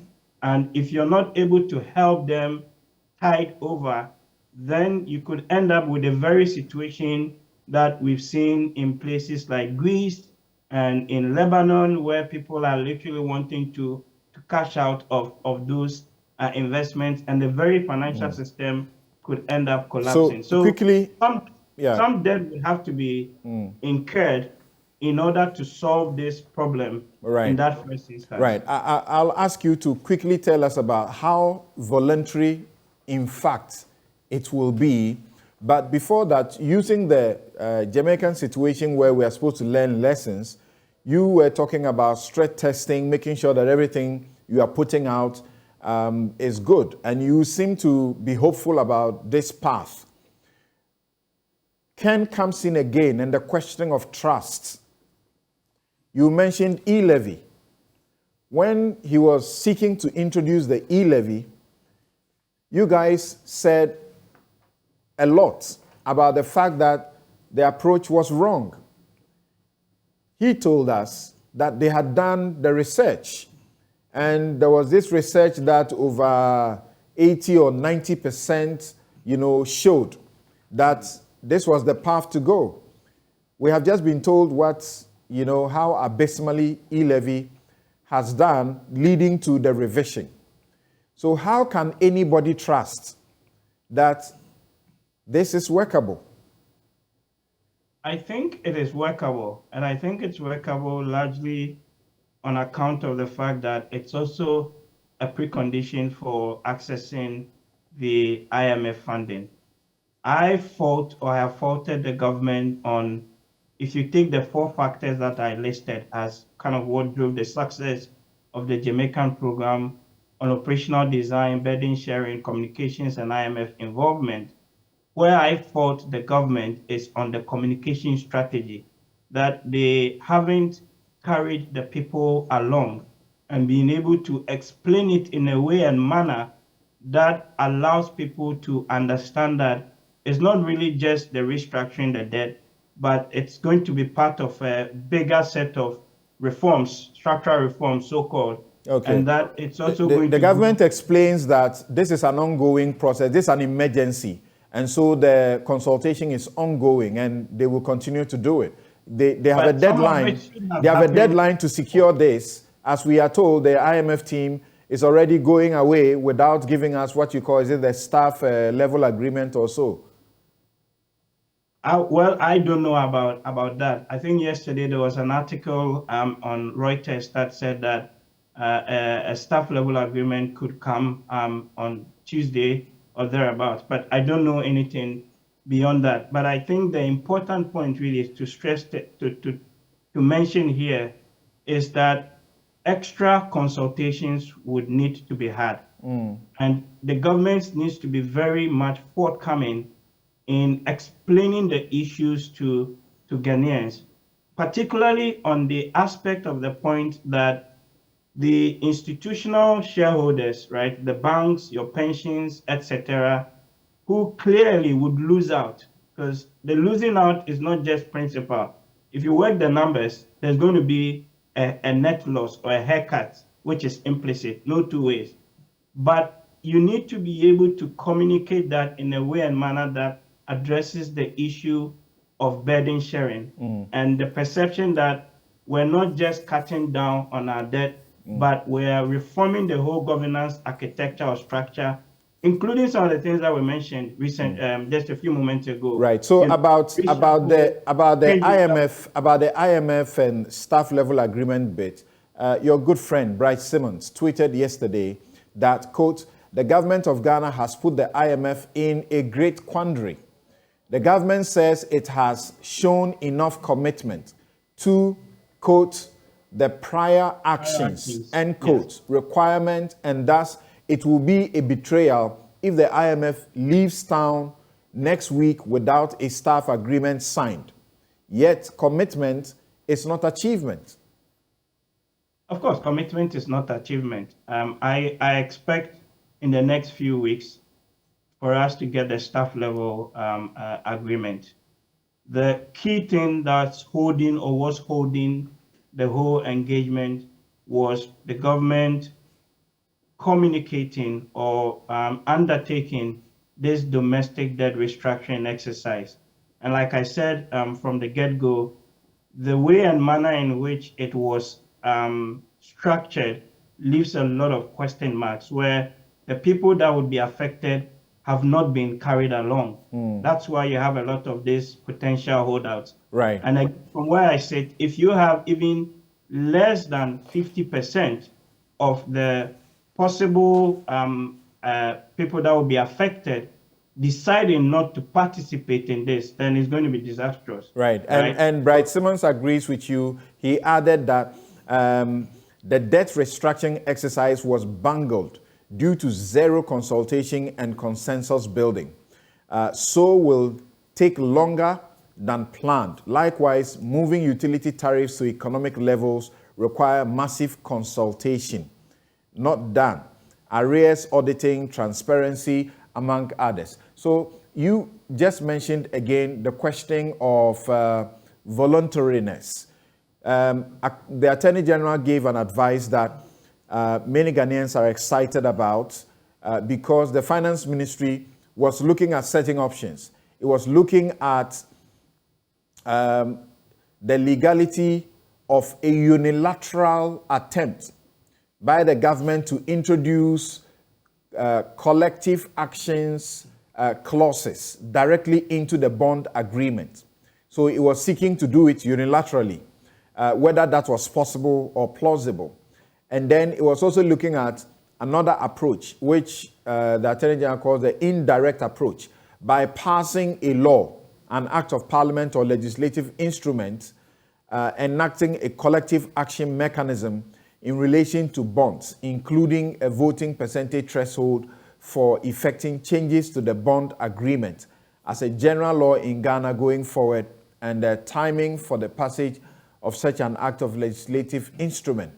They were also exploring if the president could, by his say-so, issue an executive, action, executive instrument, or use the emergency powers like he had under COVID, to bring binding, collective action clauses.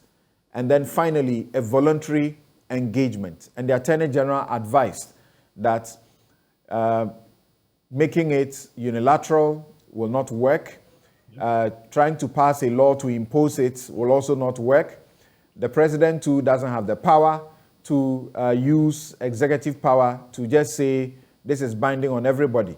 And the right thing to do is to make it a voluntary one. Here is the question. From what you have heard so far, is it voluntary? In terms of the fact that if you opt out, you expose yourself to a lot of risk. And one of the ministers, the Deputy Minister for Finance, says if you don't sign on, you are on your own. Yeah, it's a classic, what in economics, what we call game theory exercise. I think, yes, it is voluntary, but there's a subtle threat, right, to those that don't want to participate. Ideally, you want to get about 70, 80% of the bondholders, be they domestic or external, wanting to willingly participate in this process. Anything below that becomes problematic, because then they could also jointly come together and actually even sue the government, because they have a legal binding contract or instrument for the government to actually, pay them those interest on the investments that they've made. So it's a conundrum. And the issue then really becomes, to what extent, if any, has this process been consultative and brought the people that will be affected on board? And that's where I started off by saying I fault the government and the handlers of this whole exercise for not bringing people along in the first instance. That why did it even have to take the leak of a tape before the finance minister quickly had to come the night before to announce all of these measures? And then number two, even the so-called domestic bondholder committee, quote and unquote, that they formed, I don't think their views were largely reflected in the nature and manner of the exercise that has been announced. Because if it was, then we wouldn't have had the significant pushback that we're seeing currently from a number of the pension funds and the labor unions, etc. So a lot more needs to be done. Right. So my final question to you, which I would like you to say, answer us in a minute, if you can. I've been dealing with you for about 30 minutes now, and this is deliberate. The question is, the finance minister spoke about no haircuts for certain groups of people. Then there was a bit of some propaganda about it, and then you came in swiftly, and many have applauded you for coming in so swiftly to indicate that it is not true that there will not be haircuts. Can you explain that? Yes. So there are three ways that the government buys or raises debt: treasury bills, notes, and bonds. And it's stated very clearly that if you have a treasury bill with the government, then you will be paid both your principal and the interest on maturity. The government also says that if you are an individual investor and you bought the bonds directly, again, they will pay you your interest and the principal. But if you are an institutional investor, like the banks, the pension funds, etc., then you wouldn't suffer a haircut on your principal. However, when you work out the proposed restructuring exercise, you're not going to be getting the full value, the total value, which is both the principal plus interest back. So implicitly, you are getting a haircut. And the response to the tweet that Gabi made was really to correct that impression that you're not going to suffer any loss, because it is actually very clear that for those institutional bondholders, of which many Ghanaians actually put or make their investment through such schemes, would implicitly be suffering some loss, because you're not going to be getting the same value of the investment as you actually started with under the proposed exercise. All right. Thank you very much, Dr. Theo Champong, for that education. Now, I take my very final and quick break. When I return, I will now hand over the discussion to my guests in studio, and also we get Suhini's perspective on these developments. We'll be right back.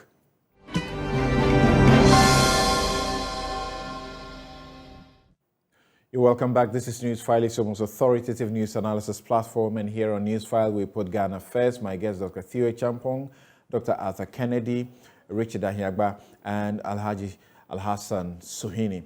Now, let's hear briefly from Suhini, and then we'll return to the studio whilst our Zoom guests take leave of us. Yes, so from where you sit in the minority, but of course, first of all, as a Ghanaian, how do you take this debt exchange program, which is now supposed to be our path to salvation? If we don't get it, it does appear that we are not getting the IMF support that we need.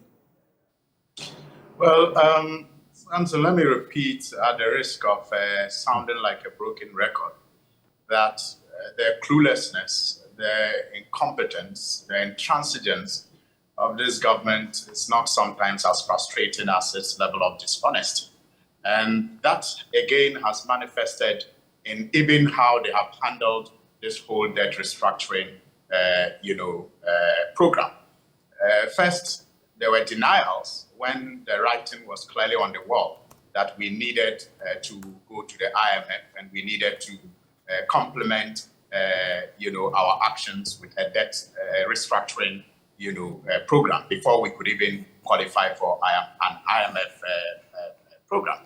It was denied vehemently. Even the idea of going to the IMF was denied. Later, the president was categorical when he addressed the nation after we eventually went to the IMF, in assuring everyone that there was not going to be a haircut. That later had to be explained by the Minister of Information to mean that the president, assurance was only in reference to interest that people were expecting from their investments. That sense has also been proven to be incorrect. And so sometimes you do not even know what to believe and how to plan when you listen to them. But this discussion can also be had from, in my view, three main perspectives. You can decide to focus on the impact of this debt restructuring strategy, which, by the way, your station has done very well in the last couple of days. You can also decide to focus on how we got here. And you can decide to focus on maybe the way forward and all other areas related to these three perspectives. And for me, when I look at this debt restructuring program and the dishonest handling of it all this while, and I compare it even to the proposals from the budget, I come to the conclusion that all of this was avoidable. But for the intransigence of this government, for their cluelessness, and for their incompetence, we could have avoided all of this. I mean, for example, I look into the budget for 2023, and, if we, especially on the minority side or on the NDC side, wanted to gloat, we would have had a lot of things to beat our chest about. For example, the increase in VAT to about 2.5%.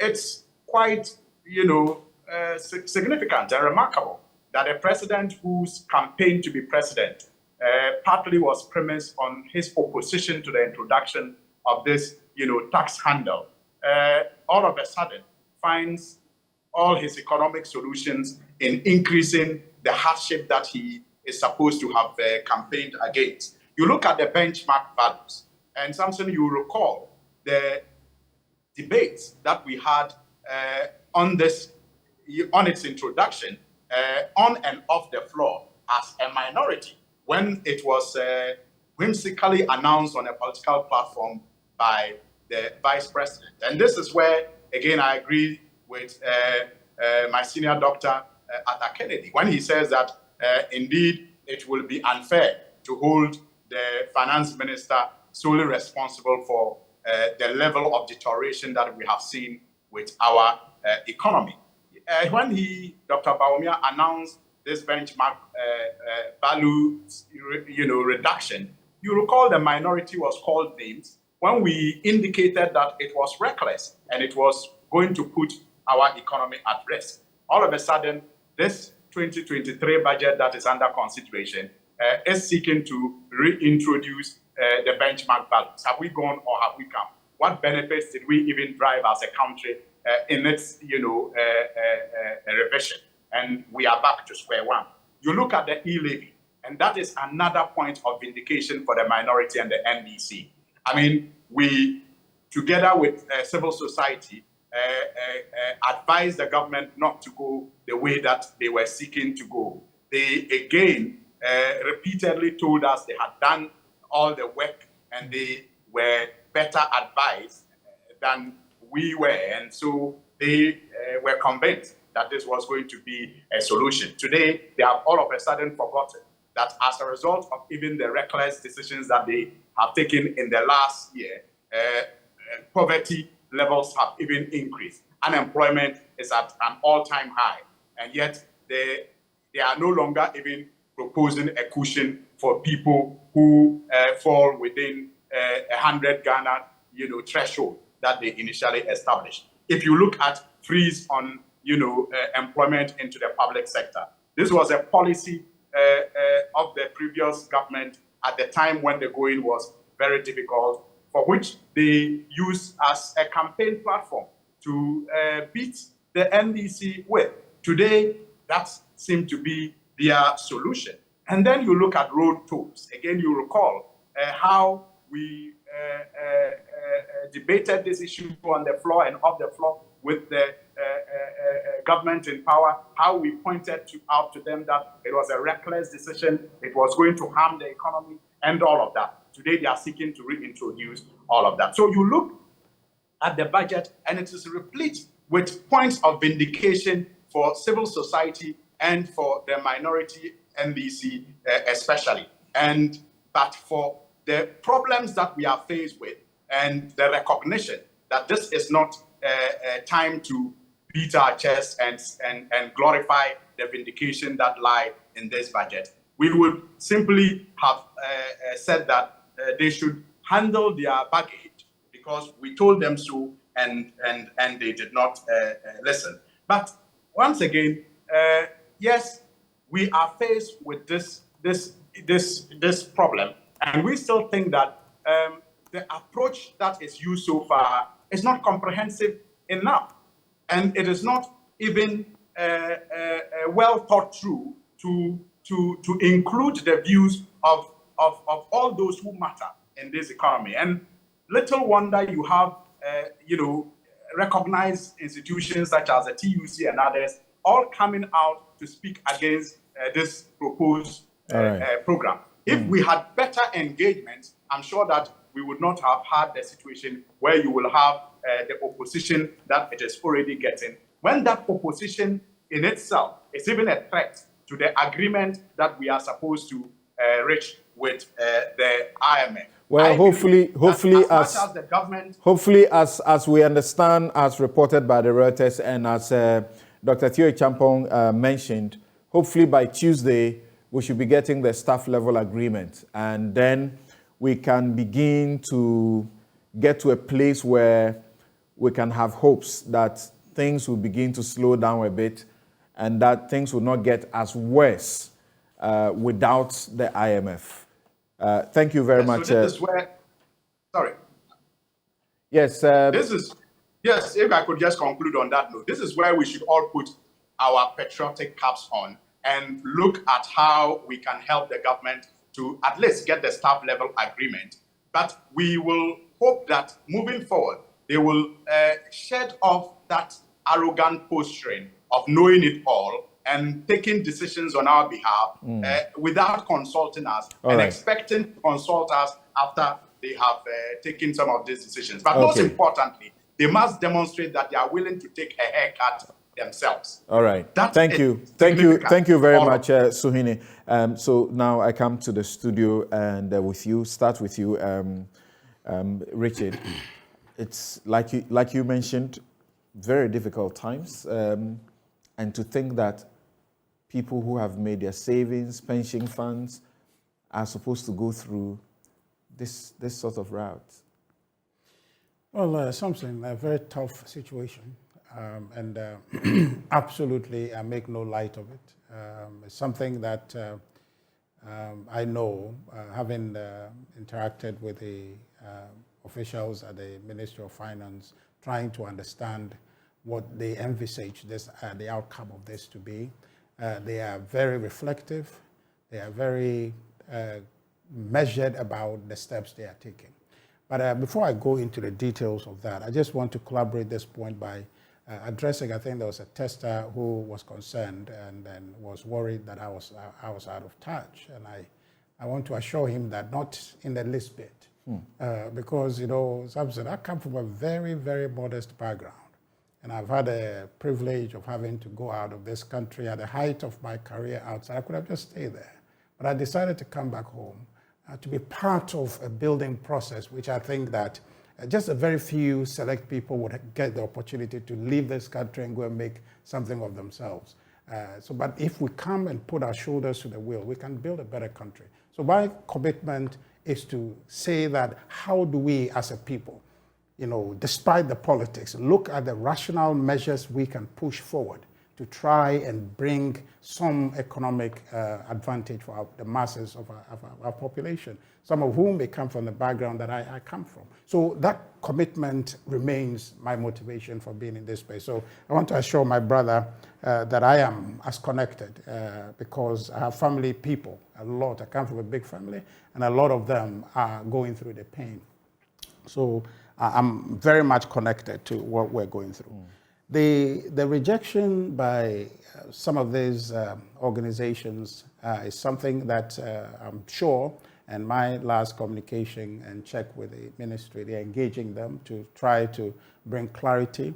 And the basis for that rejection is a question of lack of understanding and the fear, the genuine fear that where are we going?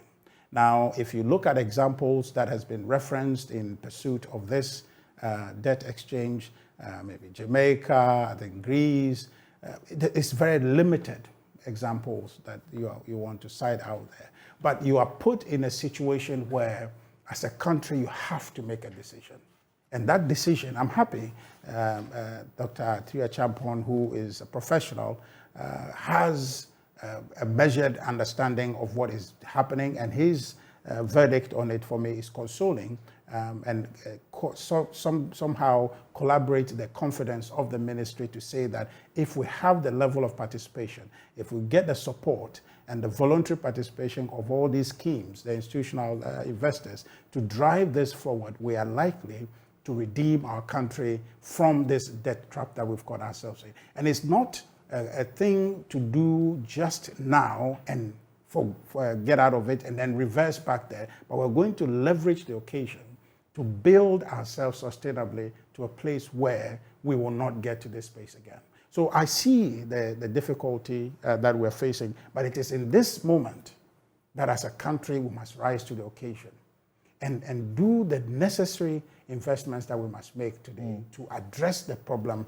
long term. Yes, so you need to talk about government must agree to take haircut by itself. Yes, the budget, I think he was in Parliament, the budget made some significant proposals on what, particularly in relation to directives that Cabinet has agreed to make some significant cuts. I've heard people say, oh, V8 thing is not so significant. They've gone through a list and said that's not so significant. But that is a commitment towards achieving a certain outcome. Yes, if there are more, let's make the proposals. Let's come up with ideas how to do it. And those are the elements where I would agree with you that when public consensus is achieved on some of these things, we can reach and say that, yes, this will make sense. Yes, this will help us achieve the end we're looking for. But principally, I'm thinking that we need to assure our citizens or Ghanaians that this is a necessary path we must go. And this path will return this economy back to the macro stability that we need to be able to make the necessary investment. I take confidence, really, in this budget that in spite of the challenges, the government is committed to some social expenditure that could easily be ignored, to say that, okay, we're in a difficult situation, so let's let it go. I take consolation in this budget to say that, yes, the difficulties of school, free SHS notwithstanding, government stand resolute to say that let's continue to invest in that. There are a list of infrastructure projects that government is committed to. Let's do that because our country can come to a stop. We need to continue to invest in our future. That is a consolation. Now, the decision to do with a debt restructure, I think that the ministry I think in the press statement that the president, the finance minister gave, I think on the 28th or so of May, talked about setting up a 5-member committee to lead in the negotiations or the engagement in the financial sector to try to come up with some consensus around how we undertake this project. What thing I think perhaps we can flag the Ministry of Finance for is their failure to put that engagement process for all of us to see.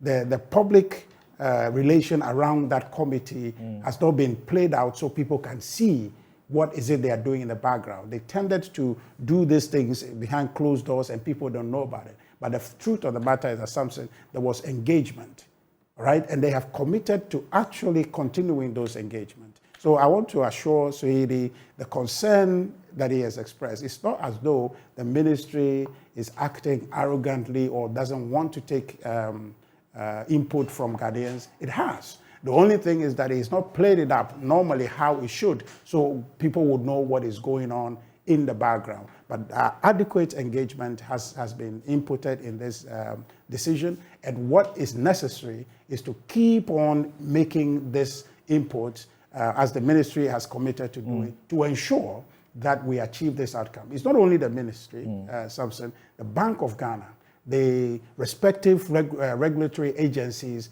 in relation or who has direct input in ensuring that this debt exchange is successful must continue to engage, and they must be clinical in their execution to ensure that the path that we are on, every deliberate step must be taken to ensure that the expected outcome is achieved. Right. And with Ghanaians supporting this, I think that we'll end up better than we got into. Dr. Kennedy, I believe you may be in a better place to appreciate the concerns, particularly of pensioners and those who are managing pension funds. They are actually insisting that they ought to be exempted. Yes, and I share that completely. I have had a lot of conversations in the last week with people who are telling me about the anxieties. And you know that a lot of these banks that we're talking about, even though people are talking about banks, they invest in some of the pension funds in this. And I saw the statement by the Ghana Medical Association, Tier 2 and Tier 3, and the effect it's going to have on the pension of nurses and doctors. People are really scared. People are talking to me about how monies they've saved, they reach out to banks and they are being told they are not going to get that. So this is a very significant issue. And I think that there are a number of inequities at the heart of what we are trying to do. And we've identified some of them already. You notice that all the speakers have been talking about the banks and the banks, but the banks have customers. The customers are ordinary people. We should not solve these problems on the back of the poor. Then, of course, while we are dealing with the 137 billion domestic debt that we want to restructure, etc., there are external debts. You know, that, of course, it would appear as if those who hold external bonds are going to be protected by the government. That is an inequity. Then, of course, already we're talking about a financial stabilization fund, and the way they are talking about it, it is geared towards supporting the banks. I think we should look at supporting individuals who have been caught up in this, and sometimes they have no cushion at all. Then there is also a significant inequity between all what we are doing as well as the public pensions and Article 71 pensions. So while all these masses are looking at losing some of their pensions, what is going to happen to Article 71 pensions? Right. They need to step up to and take some of the burden.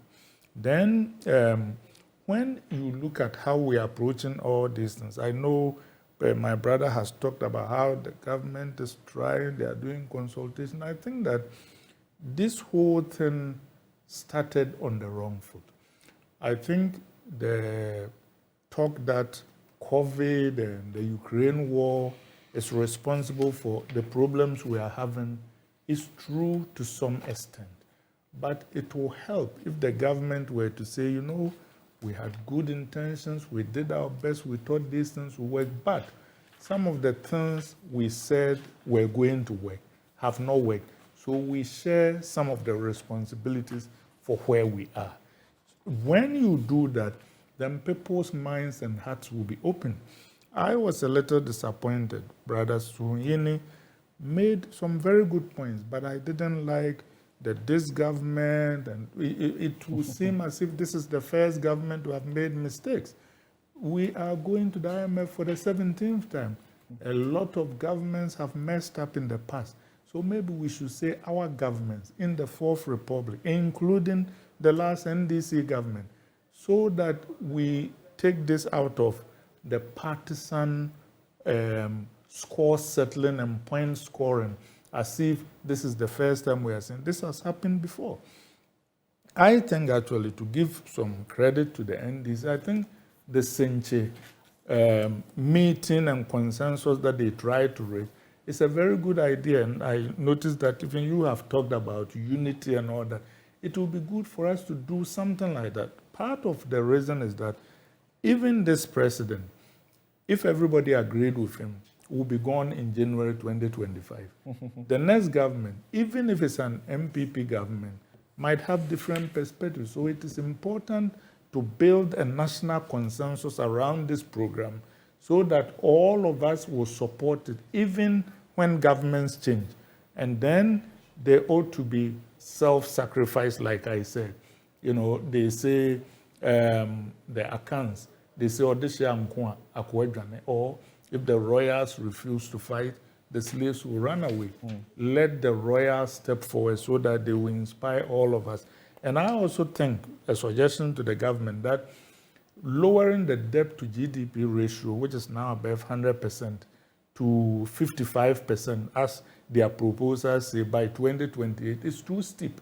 I think they need to push back so that the IMF will lengthen the time a little bit. Then the burdens will not be as harsh on Ghanaians.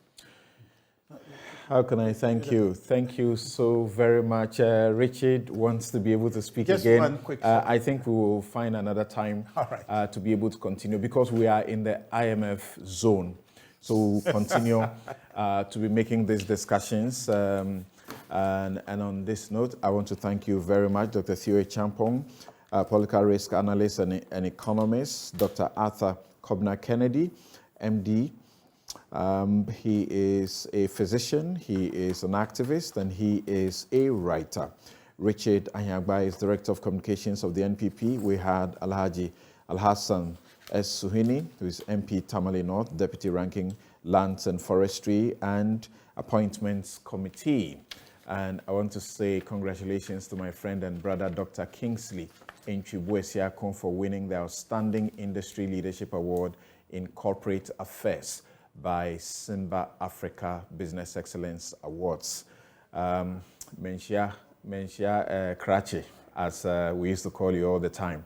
And I'd like to, at this juncture, recommend to you this book you see right in front of me, by one of Ghana's illustrious citizens, Professor Henrietta Mensah Bonsu. That is her biography. It teaches you how she made it from Kotobabi to Yale and how she made it managing a small university hall to managing a whole UN, body entity.